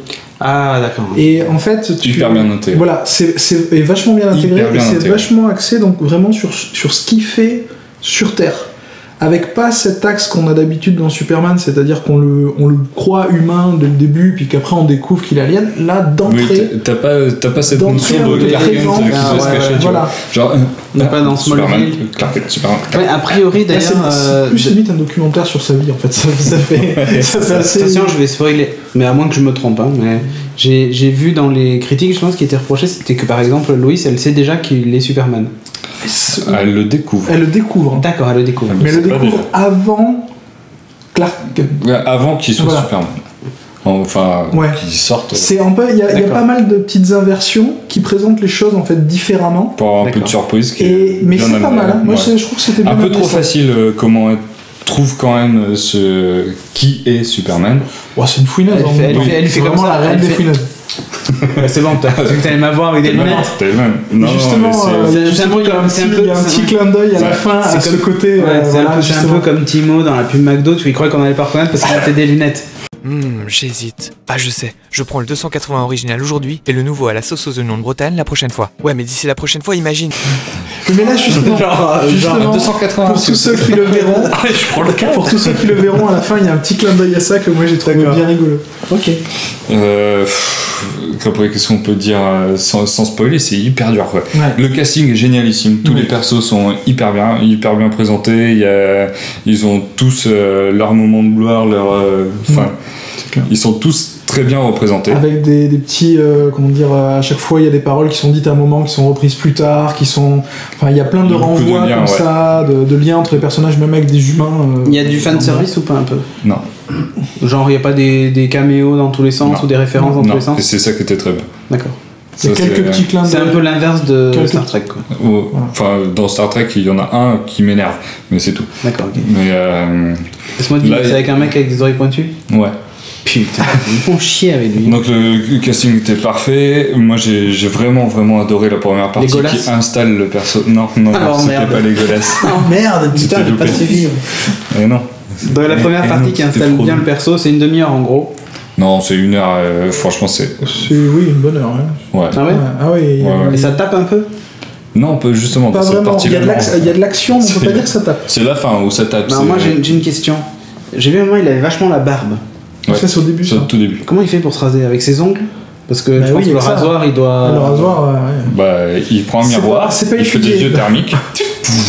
Ah, tu veux dire épilation laser? Ouais. Et la scène que tu dis, elle est dans Lois et Clark avec le miroir, c'est le rase comme ça. Ouais, véridique. Dans les aventures de Superman, c'est Clark. Ah ouais, grave. Mais tu sais quoi, je vais essayer de retrouver cette scène. Et je vais essayer de l'intégrer au montage. Écoute. Les effets spéciaux sont hallucinants, par moments inégaux, mais vraiment hallucinants. Avengers, ils peuvent aller se rhabiller, quoi. À ce point? Ah oui. Ah si, franchement. J'ai trouvé, mais lui, il trouve qu'Avenger, il a été fait que sur fond vert. Il voit que les fonds verts partout. Ah ouais? Oh non. Moi, ce que j'ai trouvé vraiment hallucinant là dans Superman, c'est le rendu des bastons aériennes. Ah oui. C'est vraiment. C'est du Dragon Ball. Voilà, hyper bien. comme tu disais, c'est Dragon Ball, mais avec des vues subjectives en plus. Oh, putain. Donc c'est. Ça part dans tous les sens. Ça part dans tous les sens. Et ça rend vraiment. Pas trop brouillon. Non, absolument pas. Justement, c'est ça qui est génial. Tu suis bien. C'est hyper bien écrit et les scènes sont hyper lisibles. Alors que ça donne envie d'aller le voir. Tous les sens. Ça explose de partout. Il y a même des moments, moi ça me faisait penser à Mass Effect aussi. Alors ça, oui, j'ai vu plein de mecs qui disaient ça, que ça faisait penser aux récolteurs quand ils débarquent sur Terre. Mais grave. Moi j'y ai pensé de suite. Je vais voir Mass Effect. Non. Mais c'est hyper bien fait, c'est très bien pensé. Ça change. Ça change un peu. Ça mène alors, t'as mis dans les points négatifs une histoire de costume. Alors, je dis déjà que c'était un peu trop facile. Je trouvais qu'il y avait certains passages où c'est peut-être genre des ellipses ou un truc comme ça, des procédés qui ont été utilisés qui ont fait que par moment tu te dis déjà, tu vois, des petits trucs un peu bizarres. Et après, l'arrivée du costume, moi je trouvais que c'était comme un cheveu dans la soupe, quoi. Tadam. Genre, il sort de chez lui et hop, il est en costume. Non, mais on lui emmène il découvre ses origines, voilà. il est là, qui apparaît comme tada, et lui il se dit oh c'est pour moi, allez hop là. Enfin, c'est pas vraiment dit comme ça, c'est amené quand même, mais je trouvais que c'était pas très bien amené du tout. D'accord. Et donc en parlant de costume, donc il a pas de slip rouge. Il a pas le slip rouge. Alors il y a une petite. Ils sont tous ici. Il y a peut-être il s'inspire du costume du New 52. Depuis le relaunch de DC Comics. Non mais on peut le dire, parce qu'on lui a pété la gueule et on lui a pris tout son stock de slip qu'on a récupéré. Oui mais ça faut pas trop le dire, Superman il est pas censé se faire péter la gueule par 3 mecs, donc du coup la vraie... C'est mettre à pris du muscle, c'est pour ça. C'était pour ça. Ah bah oui on sait. C'était juste pour ça, c'était pas pour choper sa Lois Lane, non c'était pour son slip. C'est le seul que quand il pète ça le trouve pas vraiment. Non. Donc, trop de bastons. Oui, c'était un peu long par moment. J'ai trouvé qu'il y avait des longueurs, des bastons. Dans la baston. Ouais, oui, c'est ça. Non, moi pas. Moi, franchement, tu vois, comparé à Iron Man 3, où à des moments, je me suis dit. Eux, ils ont ça caisse dans Iron Man 3. Non, mais c'est pas ça, mais où on en est, ça avance pas, tout ça. Moi, j'ai pas trouvé de longueur justement en Superman. Elles apportaient toujours quelque chose, les bastons, mais il y a des moments, c'était un peu long. Il y avait des trucs que je trouvais pas cohérents, qui correspondaient pas à ce que Superman aurait dû faire. Oui. Ça, a priori, c'est ce qui a choqué le plus. Voilà, moi j'étais avec un fan d'ici. Bon, moi je suis pas très connaisseur de l'univers d'ici, donc c'est pour ça que c'est très bien passé, contrairement à Iron Man 3, où je suis un fan Marvel. Donc moi j'étais avec un fan d'ici qui, justement, lui n'a pas retrouvé son Superman. Qui, pour lui, il y a des scènes juste impossibles en termes de réaction de Superman. Mais si tu connais pas trop, le Superman est hyper crédible. Voilà. T'as un Superman un peu plus Nolan, donc un peu plus dark. Mais bon, on est quand tu dis c'est un peu plus crédible, on parle d'un mec en slip rouge qui vole quoi. Ah non, il y a plus le slip rouge, c'est pour ça que c'est plus crédible. Sans slip rouge qui vole. Voilà. Ouais. Bah franchement oui. Non mais au niveau de son caractère, il est quand même moins paladin, justice, il est un peu plus personne ne mourra. Voilà. C'est pas vraiment comme ça. D'accord. À un moment, quand une ville se fait péter, c'est obligé qu'il y ait au moins 3 pauvres couillons qui crèvent. Donc il y a des trucs comme ça, il peut pas. Ah oui, justement, c'est ce qu'on parlait tout à l'heure. C'est que normalement, Superman, à n'importe quel moment, il aurait pris soin de faire comme dans XOR, aller dans un terrain vague. Voilà, exactement. Okay. Exactement. Voilà. Là, parce que là, dans les Power Rangers. Là, ils détruisent de l'immeuble. C'est Ken le survivant, t'as les immeubles qui tombent dans tous les sens. Non, justement. Tu vois personne mourir. Oui, ça, t'y crois pas trop. Tu vois, la destruction de la ville, en fait, tu te dis, ouais, en fait, c'est un ravac géant. Voilà, c'est juste une aire de jeu. Et même à des moments, il y a. Ça fait vraiment une machine. On va au McDo, on va détruire une ville. On dira pas ce qu'elle fait, mais qui détruit les choses. On voit les voitures se faire exploser et on voit juste les gens disparaître au sol. Ouais, mais on les voit pas. Voilà, faire du jus quoi. Tu vois, bon, ça pourrait être dégueulasse, non mais je veux dire, grand public. Tu ne vois pas. Ouais, non mais à aucun c'est un moment... peu comme dans The Dark Knight Rises, à la fin quand ils se tirent tous dessus, ils meurent et il n'y a aucun trou de balle, il n'y a pas de sang, rien du tout. Ah si, des trous de balle, il y en a. Tu vois pas vraiment de gens mourir quoi. Tu vois des gens paniqués qui fuient les situations, qui fuient les choses. Mais voilà, alors que vu tout ce qui détruisait en ville, là c'est bon. Il doit y avoir. Bon, après, tu t'as remarqué aussi que c'était trop froid, qu'on s'attachait pas. C'est Superman qui est trop froid. C'est un peu ce que je disais, ce que Seb était en train de dire, c'est que dans les bastons, en fait, t'as vraiment l'impression qu'ils sont en train de se tataner dans une aire de jeu ils sont tous les deux. Sans vraiment implication réelle de Superman. On sait pas trop tu sais pourquoi il veut faire ça et tout, mais t'es pas à fond dans sa quête, quoi. D'accord. Voilà. Je trouve que t'es pas forcément à fond dans Du coup, ça rajoute un peu à l'aspect que c'est un mec surpuissant, que tu peux pas t'identifier à lui, mais ça m'étonnerait qu'ils aient pensé ça comme ça. Je pense pas... Mais bon, c'est un petit point, franchement, c'est pas... Bon, par contre, je pense qu'aux États-Unis, dans les salles du Kansas, il y en a plein qui se sont touchés à la fin. Ah oui, à la fin, oui. Oui, ils ont quand même gardé le côté patriotique avec le drapeau. Ah ouais, non, mais tous ceux du Kansas, je pense qu'ils vont pouvoir changer tous les sièges de salles. En fait, sa réplique, je le vois plus pour calmer le jeu que vraiment être plus patriotique comme ça. Ouais. Je pense que c'était plus... L'Amérique vaincra. Lui, s'il pensait, c'était plus comme ça, pour calmer le jeu et dire non, mais ça va, je vais pas vous tataner la gueule demain si je me suis mal réveillé parce que j'ai pas eu de chocolatine, quoi. Non, c'est pas... Non, ils disent pas en chocolat là-bas. Voilà. Non. Chocolate. Bon, ok, donc le verdict quand même. J'ai marqué très très très bon, mais pas encore parfait. C'est pas encore le chef-d'œuvre que Superman mérite.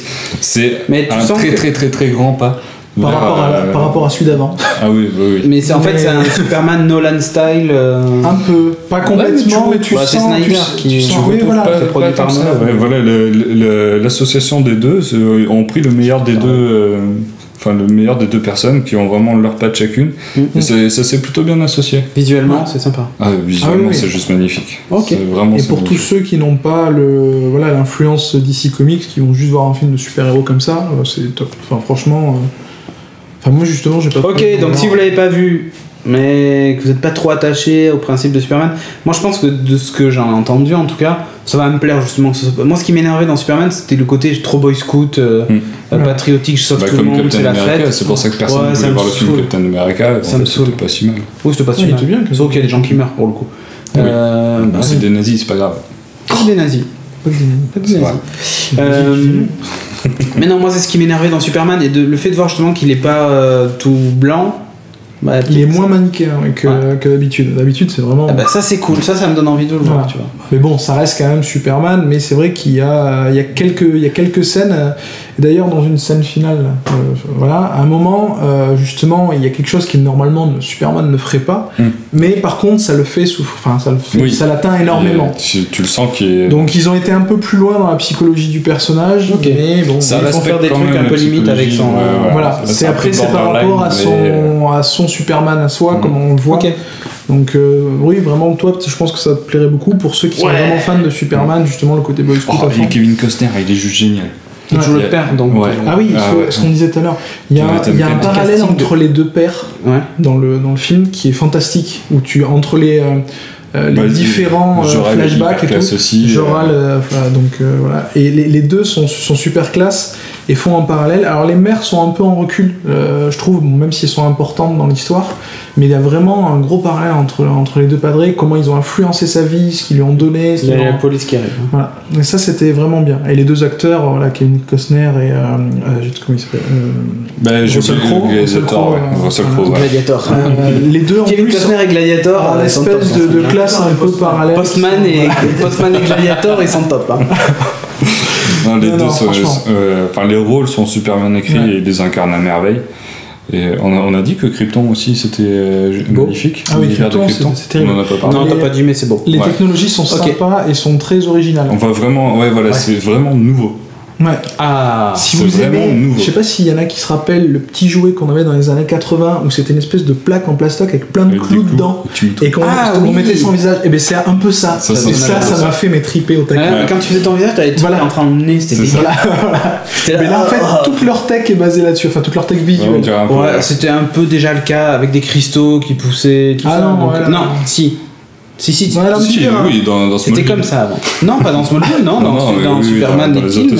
C'était comme ça, il a son truc. C'est vraiment les gros cristaux, les gros. Oui, non, je suis d'accord. Là, ils ont miniaturisé. Ah oui, et à propos des vieux, moi, il y a un truc il y a une scène en fait où il force au taquet, tout ça, et il repart, où il prend la puissance. Non. Et là, il y a un moment, il fait un visage, c'est la copier-coller de Christopher Reeve sur cette image. J'ai trouvé ça mais fantastique. Je sais pas s'ils l'ont fait exprès ou quoi, mais j'ai l'impression qu'il y avait un espèce de clin d'œil à Man on Wheels. On parle pas des gens qui sont morts. Non, mais il y avait un super clin d'œil à Christopher Reeves et que j'ai trouvé ça. Même dans la musique, il y a un petit clin d'œil à John Williams. Je trouve qu'il y a pas mal de parallèles. Genre, c'est 4 notes qui commencent. Il y a pas mal de parallèles par rapport à Superman 2. Ok, donc allez le voir. C'est ça en gros. Allez-y, de toute façon, savoir. Bon, alors allez le voir.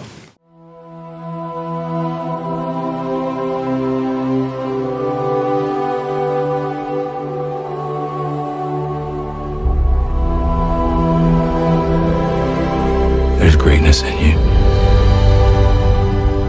but there's not an ounce of humility.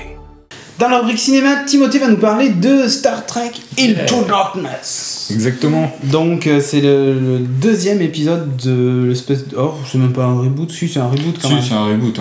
Si, dans le premier, oui, il recommence de zéro. C'est la rencontre de Kirk et... D'ailleurs, moi je me souviens très bien de cette scène du premier où tu vois l'Enterprise se construire en fond et tout. Et c'était aussi d'ailleurs dans les trailers, et quand j'avais vu ça, j'avais fait... Ils ont des téléphones Nokia dans le premier. Dans la voiture, il a un main libre Nokia. Ah ouais. Super non, là c'est dans Man of Steel qu'ils ont tous des Nokia. Oui, ils sont sponsors. Ils ont fait un Lumière 925, ouais, exactement. On a vu la bande-annonce avant le film. C'est vrai? Ouais. Oui, le rapport. Un peu ok. Donc Star Trek. C'est la suite la suite directe du premier. Ça reprend là où s'est arrêté le premier. Le même casting. C'est un peu de temps après. Ils ont quand même bossé en tant qu'équipage de l'Enterprise. Ils ont fait des missions et tout. Là, ils rentrent d'une mission qui s'est moyennement bien passée. Et donc, ils se font un peu engueuler. Et pile à ce moment-là, bam, méga coup d'état. Un psychopathe qui fait un peu un carnage. Non, c'est le début. C'est vraiment, ça commence comme ça. Qui est incarné par Benedict Cumberbatch. Alors là, c'est un peu comme dans Mass Effect 3 quand t'es en prison. Exactement. Parce que t'as bossé avec Cerberus sur un truc. Il y a beaucoup de Mass Effect aussi. Et là, d'un coup, bam, la planète se fait envahir et c'est la merde. Sauf que là, c'est une chasse à l'homme. C'est vraiment une chasse à l'homme pendant. Je sais même plus combien de temps il dure le film, mais c'est passé. C'est passé hyper vite, quoi. J'étais vraiment à fond dans cette chasse à l'homme, dans le revirement de situation qu'il peut y avoir, dans toute l'histoire, hein, dans tout le film. J'ai aucune prise de tête.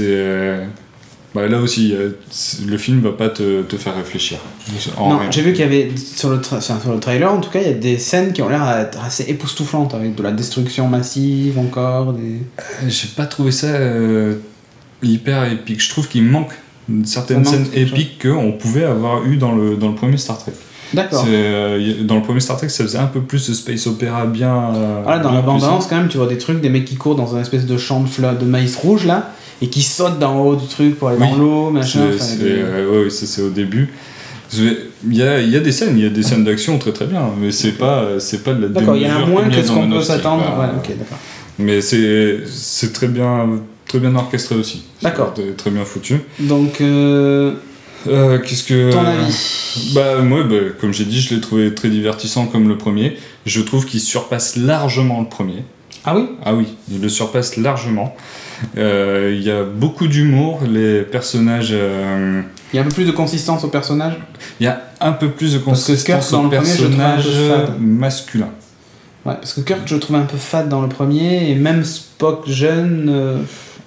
Spock là est très bien, Kirk toujours un peu fade. Ouais, voilà, il fait peut-être un petit peu fade. Pourtant, dans le premier, ils avaient essayé de le rendre un peu méga bad boy. Ouais. Non, là, c'est totalement zappé. C'est juste. Il y a toujours son caractère, c'est toujours une tête brûlée et tout. Mais c'est très bien rendu, mais il n'y a pas vraiment de fond. À la limite, le personnage vraiment le plus travaillé, c'est. le méchant. Ouais, c'est le méchant. C'est Sherlock Holmes, exactement. Qui est un mec. Qui va faire des conneries, du coup tout l'Enterprise va se jeter à sa poursuite, mais en même temps tu vas vraiment comprendre ses motivations, et d'ailleurs on n'a pas parlé, mais Zod aussi, on comprend ses motivations dans Man of Steel. Donc là on comprend vraiment ses motivations, on y croit à fond. Il y a plusieurs passages où limite tu as pitié de lui et tout, et puis aussi tu as d'autres passages où tu dis c'est vraiment qu'un seul psychopathe de pute, quoi. C'est un psychopathe de pute, ok, hein, ça ne valait insulte. Ok, ils ont pas de slip rouge. Non. Ils ont des chemises rouges. Ils ont des. Oui, ils ont des autres pyjamas. Juste au corps. Ouais. Comme ça. Après le duo Kirk et Spock est très très bien. Et Sylar, ça marche bien. Les acteurs, ouais, voilà. Et qui mélangent tout dessus. C'est Kirk ça. et Sylar, en fait, ça marche bien. On va prendre le méchant de Heroes et on va prendre le gentil de Sherlock. Alors toi tu vas devenir le méchant, toi tu vas devenir le gentil. Ouais, c'est un peu surprenant de les voir. Moi j'ai quand même, c'est toujours Sylar, hein, moi dans ma tête. Ouais, c'est clair. C'est pas Spock, hein, donc du coup. Juste parce qu'il a la coupe de Godefroy de Montmirail et les oreilles de Legolas. C'est ça. C'est quand qu'il va couper la tête. Voilà. Donc le duo Kirk-Spock qui marche toujours. Ouais. Voilà. Après il n'y a pas de. En fait il n'y a pas vraiment de défaut, mais il manque de qualité. Non, c'est pas ça. Il manque peut-être d'un parti pris, un peu d'originalité, ou ça fait vraiment très cousu. Ouais, voilà, c'est ça. Tu suis le truc, mais t'as pas vraiment de surprise, quoi. Comme Superman. Non, Superman, c'était mieux. D'accord, ok. Là, ce film d'attente pour Superman aussi. Oui, voilà, j'avais aucune attente pour Star Trek particulière. À la base, je suis pas vraiment un très très grand fan de Star Trek. Pourquoi t'as été le voir alors? Mais parce que j'avais bien aimé le premier. D'accord, ok. Et c'est quand même une licence importante de l'univers geek. Donc, si tu veux choisir entre Superman et Star Trek pour aller au cinéma, on te dit que tu as le droit d'en voir qu'un seul des deux. Sans les avoir vus. Superman. D'accord, ok. Bah, je suis plus fan de Superman. Ah ouais, mais ok, moi ça me va. Hein. Par contre, entre Star Trek et Superman, là, j'aurais peut-être choisi Star Wars. Et la menace Superman, j'aurais choisi Star Wars. Ah ouais, mais tu peux pas le deviner. Ah oui, ben non, mais je serais allé voir Star Wars. Ouais, voilà. Et j'aurais pleuré. Ah, Jar Jar Binks. C'est ça. Ok, donc bien. Il manque un petit truc particulier. Il y a encore un caméo que perso je trouve inutile. Il sert à rien comme dans le premier. Et le premier de rester en Fringe. Ouais, voilà, c'est fini Fringe. Je trouve c'est gentil de faire des caméos, des clins d'œil aux vrais fans. Mais faut pas pousser, il y a déjà eu dans le premier, on va pas faire. En plus, c'est encore inutile là. Et là, il y avait pas. Remarque, ils auraient pu prendre William Shatner pour faire Kirk vieux. Ouais, non, je crois pas l'avoir vu. Le truc ridicule, habillé en Hooker. Ouais. Ah, ça aurait fait grave la classe. Bon, Hooker, pour ceux qui connaissent pas, je vous mettrai des images.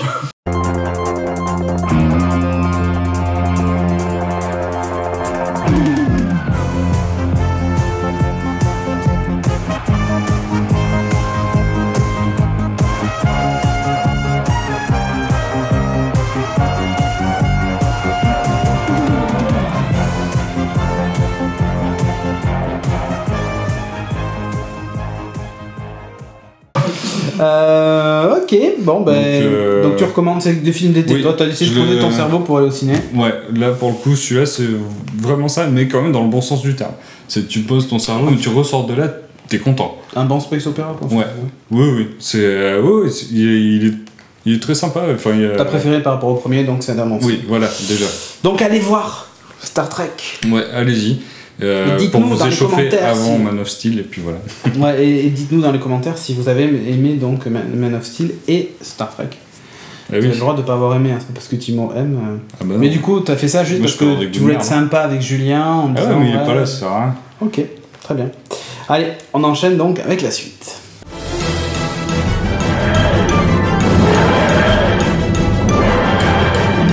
Pour les séries de télé, Sophie va nous parler d'une série qui revient. Qui est revenu. Quoi qui revient. Bon, qui revient là en ce moment. Oui, c'est True Blood, la saison 6.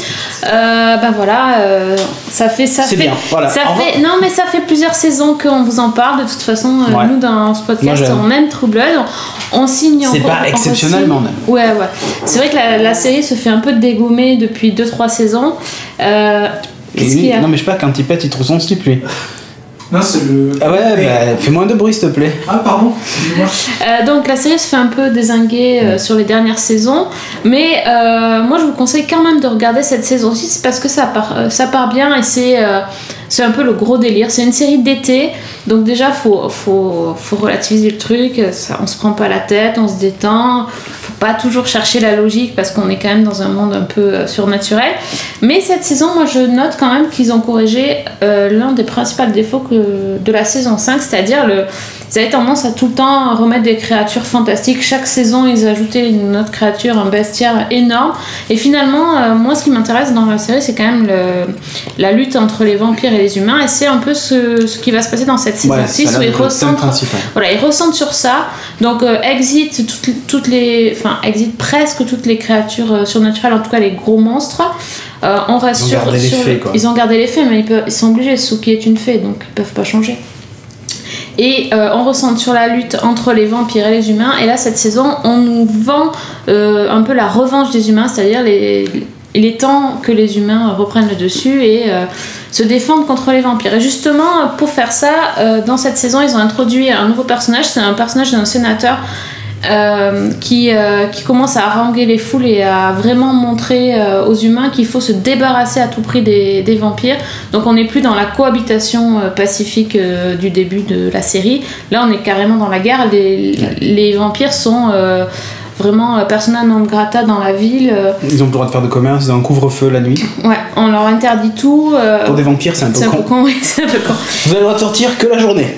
Il faut quand même rappeler à ceux qui n'auraient pas vu que dans la saison 5, ce qui se passe, c'est que il y a un groupe terroriste de vampires qui font sauter les usines de True Blood, et donc il n'y a plus de True Blood.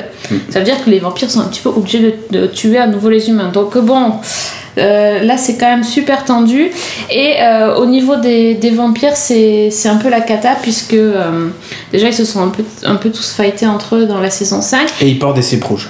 Non, il y a beaucoup. Catastrophe. Non. Et là en fait cette saison on va assister à l'ascension de Bill qui lui est devenu un peu un il lui est arrivé quelque chose et d'accord, je spoil pas, voilà, comment je veux dire, moi j'ai adoré juste une phrase dans ce qui a changé, c'est qu'à un moment, je sais plus qui le dit, mais à un moment quelqu'un dit Kill Bill, il faut tuer Bill, voilà. Oui, mais elle dit Kill Bill, et voilà, yeah. Et là, j'ai pensé à Tarantino. Et c'était bien. Et c'était cool. Donc, nouveau perso, nouveau pouvoir, on peut dire. Ouais, il n'y a pas vraiment de nouveau perso. Enfin, à part le sénateur et puis Warlow, le méchant. Ouais, ça va être le méchant de la saison. Qui va être le grand méchant. On entend déjà parler dans la saison 5. Ouais, mais on a enfin vu sa tête. Enfin, on suppose que c'est lui. On dirait, genre, tu sais, le premier docteur, enfin, non, un des docteurs, tu sais, qui est un peu comme ça. C'est ça, avec les longs cheveux. Ouais. Donc là, c'est le méchant qui va s'en prendre à Suki, parce qu'évidemment, Suki toujours une fée. C'est toujours pareil, c'est sûr. Ouais, on en a un peu marre de Suki, mais bon, rien que pour l'univers et pour le délire. Et toujours si con, dans le premier épisode. J'irai pas con, j'irai coucouille. Ah ouais, mais là, il faut qu'elle arrête, elle. Ouais, elle est coucouille. C'est dommage que ce soit le personnage principal, quoi. Ouais. Mais il y a un truc, enfin, du moins sur le premier épisode, j'ai ressenti ça. Tu sens aussi que ça va être un peu plus complet sur alors j'allais dire les histoires annexes, non, mais un peu la mythologie du truc, c'est-à-dire tu vois qu'il commence à y avoir des complots, des gens qui, tu vois, le gouverneur par exemple, il passe un espèce de petit pas, il y a un peu de politique, beaucoup plus que dans les saisons précédentes où la politique était très survolée. Dans la saison 5 il y en avait un peu, mais franchement voilà, vite fait, pas grand chose. Mais là tu sens qu'il va commencer à avoir des intrigues politiques, on sait pas qui est ce gouverneur non plus, pour qui vraiment dans quel camp il est finalement, est-ce qu'il roule pour lui, est-ce qu'il roule vraiment pour les humains, il y a un truc qui est un peu bizarre, donc non, moi j'attends de voir un peu ce qui va se passer avec ça.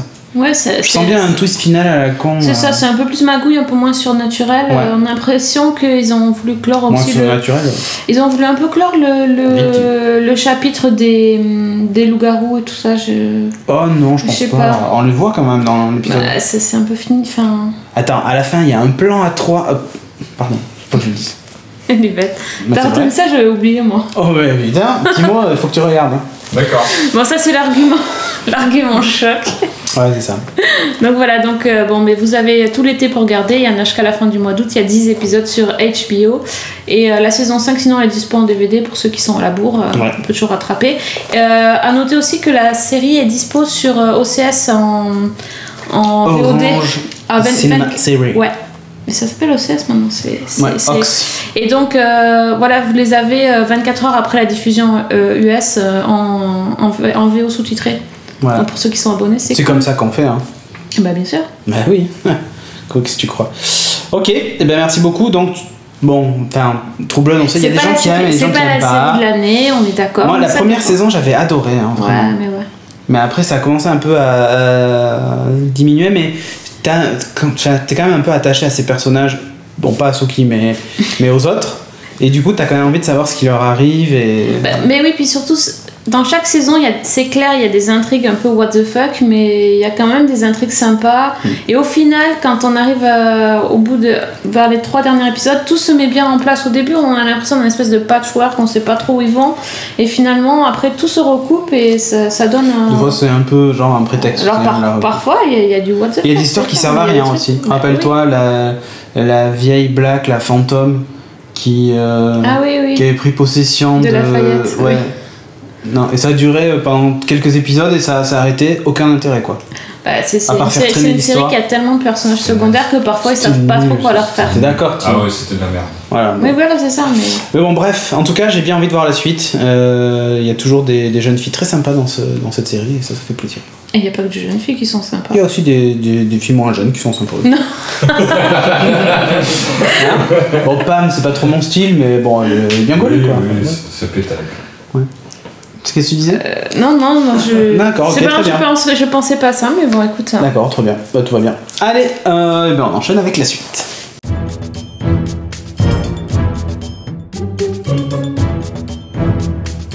Dans la rubrique jeux vidéo, je vais vous parler de mon gros coup de cœur de l'E3 qui, du coup, voilà, j'aurais pu en parler au début, mais finalement j'en parle maintenant. C'est The Division de Ubisoft. Pour moi, c'est le Watch Dogs de l'année dernière. Quand vous avez montré Watch Dogs, on avait fait waouh. Et ben, je suis tombé amoureux de The Division par l'histoire et aussi par le style de jeu qui, moi, me plaît pas mal. C'est monstrueusement énorme.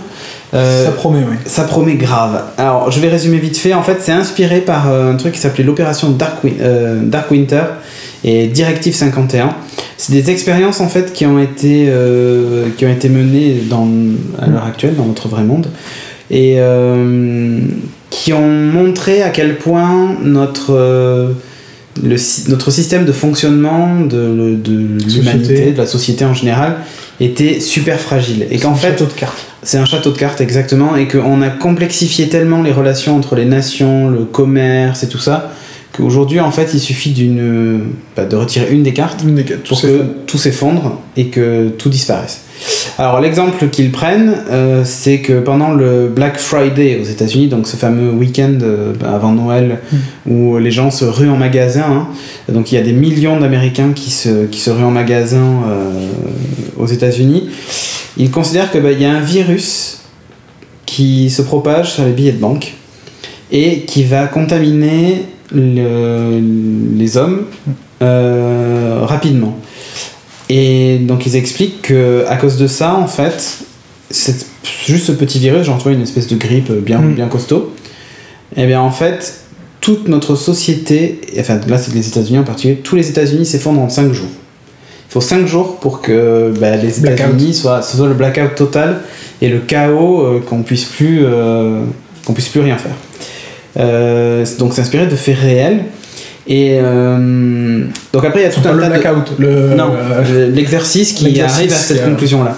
Le truc à noter quand même, c'est que il y a toute une espèce de mythologie, on va dire, ou de conspiration qui s'est mise autour de ça. C'est que a priori pour essayer de survivre à ce genre d'événement, les États-Unis donc auraient décidé de créer des espèces de groupuscules avec des missions bien définies dans toutes les trames de la société. Exactement, dans différents lieux géographiques qui sont là en fait pour s'assurer qu'on puisse sauver ce qu'il reste et redémarrer la société.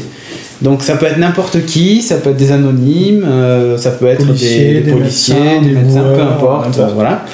Et ces gens-là auraient donc des espèces de mallettes, des trucs, une mission, si un jour ça se produit, ils ont des choses à faire. Bon, c'est un peu le fantasme, a priori il y a quand même des choses, mais c'est un peu le fantasme général, quoi.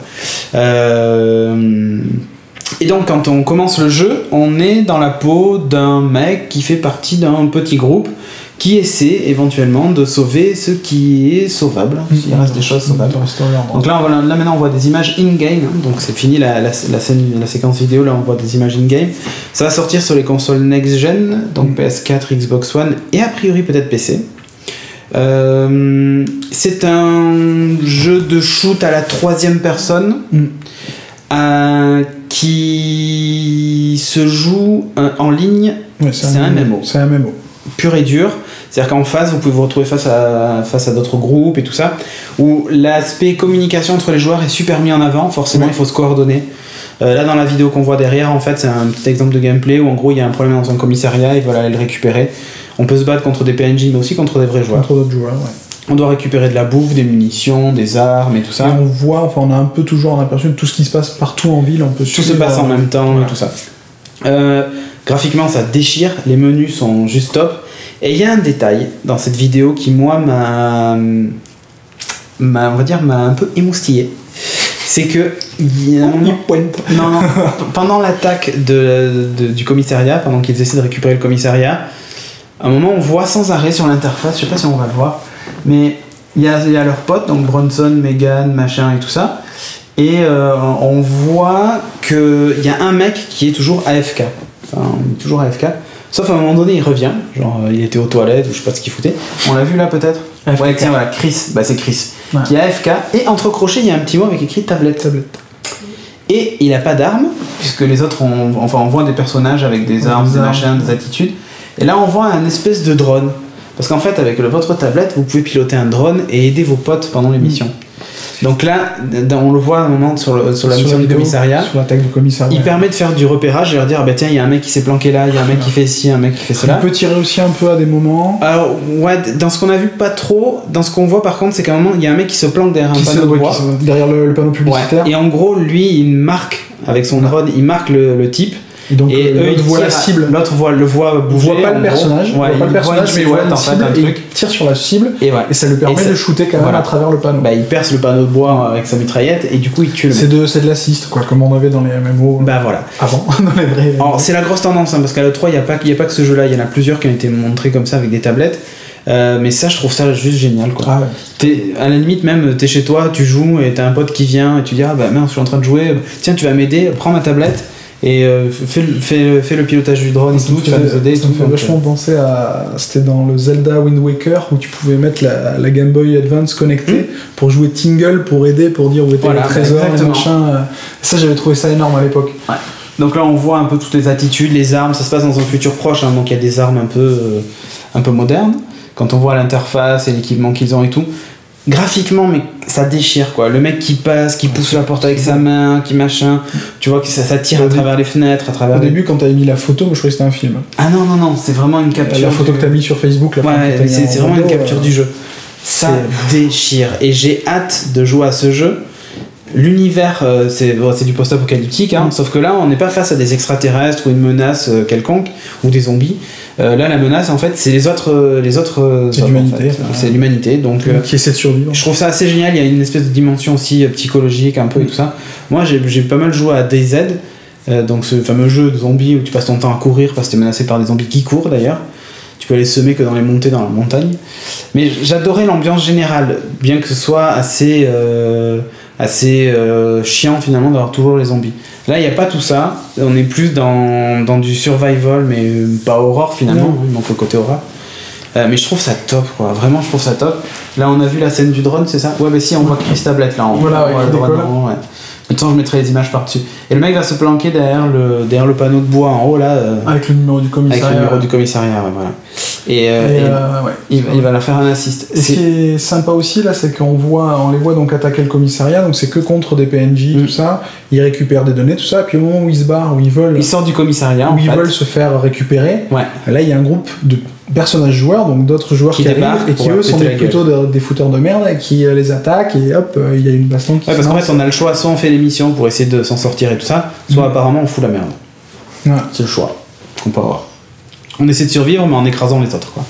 Donc non, top, j'ai hâte de voir ça, The Division. Pas avant 2014 par contre. Cette année c'est Watch Dogs qui sort et ça reprend pas mal d'éléments de l'interface de Watch Dogs, donc on voit bien que les mecs ont bossé sur les deux. Donc voilà, hâte, c'est vraiment mon coup de cœur, je voulais en parler absolument. Voilà.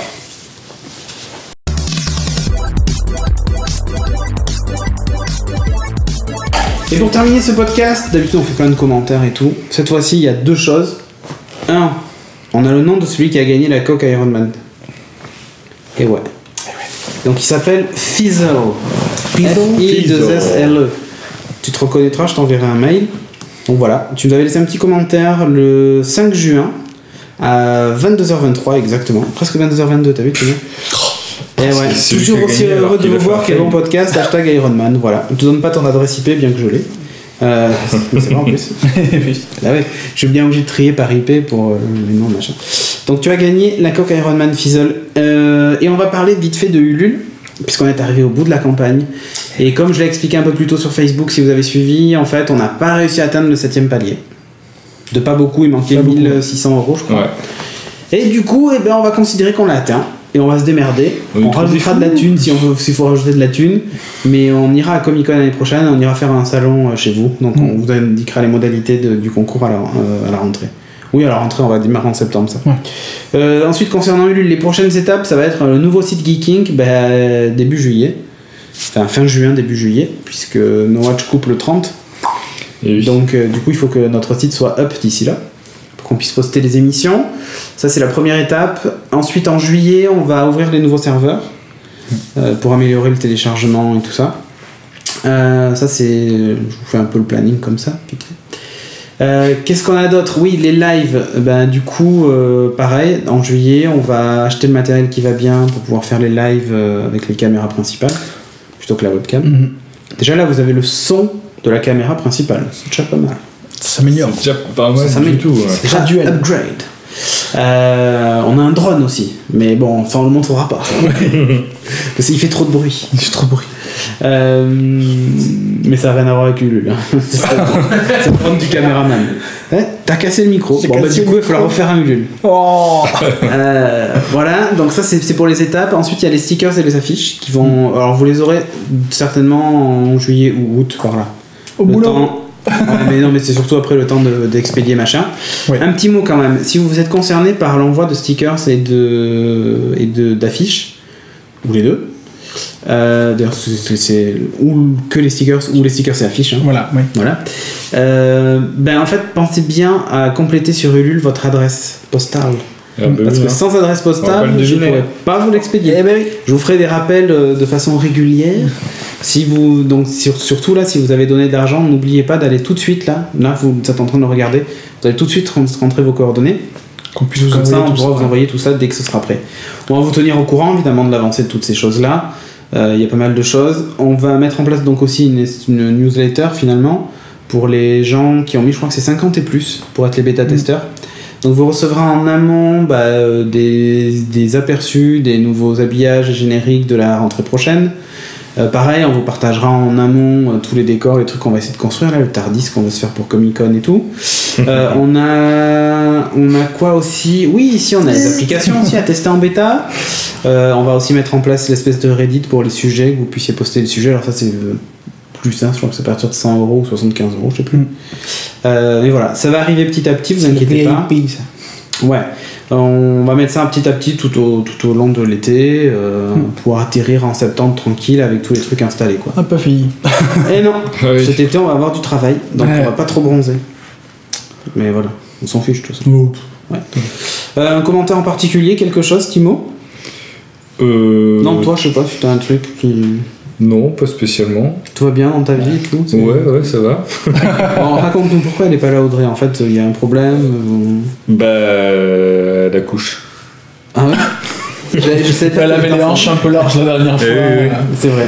Non, elle est juste partie en week-end avec des copines. Voilà. Elle m'a lâché et je surveille le chat. D'accord, ok, c'est bien, c'est passionnant la victime. C'est génial, c'est fantastique. C'est trop génial. C'est incroyable. Okay. Il tourne pour McDo, il surveille les chats. Je connais tout le week-end, et voilà. Donc rien à ajouter quoi. Tranquille, tout va bien quoi. Surtout si, un grand merci quoi. Tous ceux qui nous ont soutenus. Faut dire quand même merci. Oui, parce que franchement. On s'y attendait pas, hein. Pas autant. Que je sois clair. Pas autant, ça c'est sûr. Déjà, je m'attendais pas aux 3002. On aurait été déjà très content du premier palier. Et là, oui, grosse surprise. On a une petite réflexion, quelqu'un qui a dit mais vous avez atteint le palier, il faut arrêter de demander aux gens de donner. Pourquoi vous vous demandez encore C'est un peu le principe des crowdfunding. Chaque fois, on rajoute un truc. Disons que c'est. En fait, on s'est dit, s'il y a de l'argent en trop, voilà ce qu'on va faire. Il y a eu de l'argent en trop. Donc et même une fois qu'on avait passé le palier à 11 000, le palier 6, ça a continué à donner avant même qu'on annonce le nouveau palier. Du coup on s'est dit qu'est-ce qu'on fait de cet argent, enfin il faut qu'on trouve une solution. Donc c'est bien creusé les ménages. On avait plein d'idées. On était victime de notre succès un peu, mais voilà. Mais tant mieux. Tant mieux, voilà. Exactement. Ça fait vraiment plaisir quoi. Ouais, exact. Super plaisir. Ouais. Allez, je vais prendre un commentaire quand même du 23 mai de Sadana sur iTunes qui dit impossible à télécharger. Salut, impossible à télécharger, une journée par épisode, cela devient très lourd. Pourtant j'ai un super débit 28 mégas, elle nous a mis 1 étoile sur iTunes.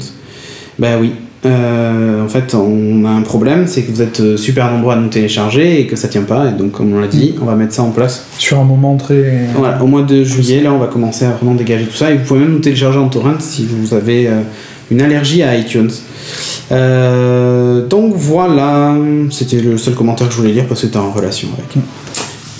C'est tout pour le moment. Allez, donc on vous dit à dans 15 jours pour le prochain numéro en live et tout machin, voilà. Allez, ciao, ciao, ciao, ciao. I guess they didn't know that we already ran the world.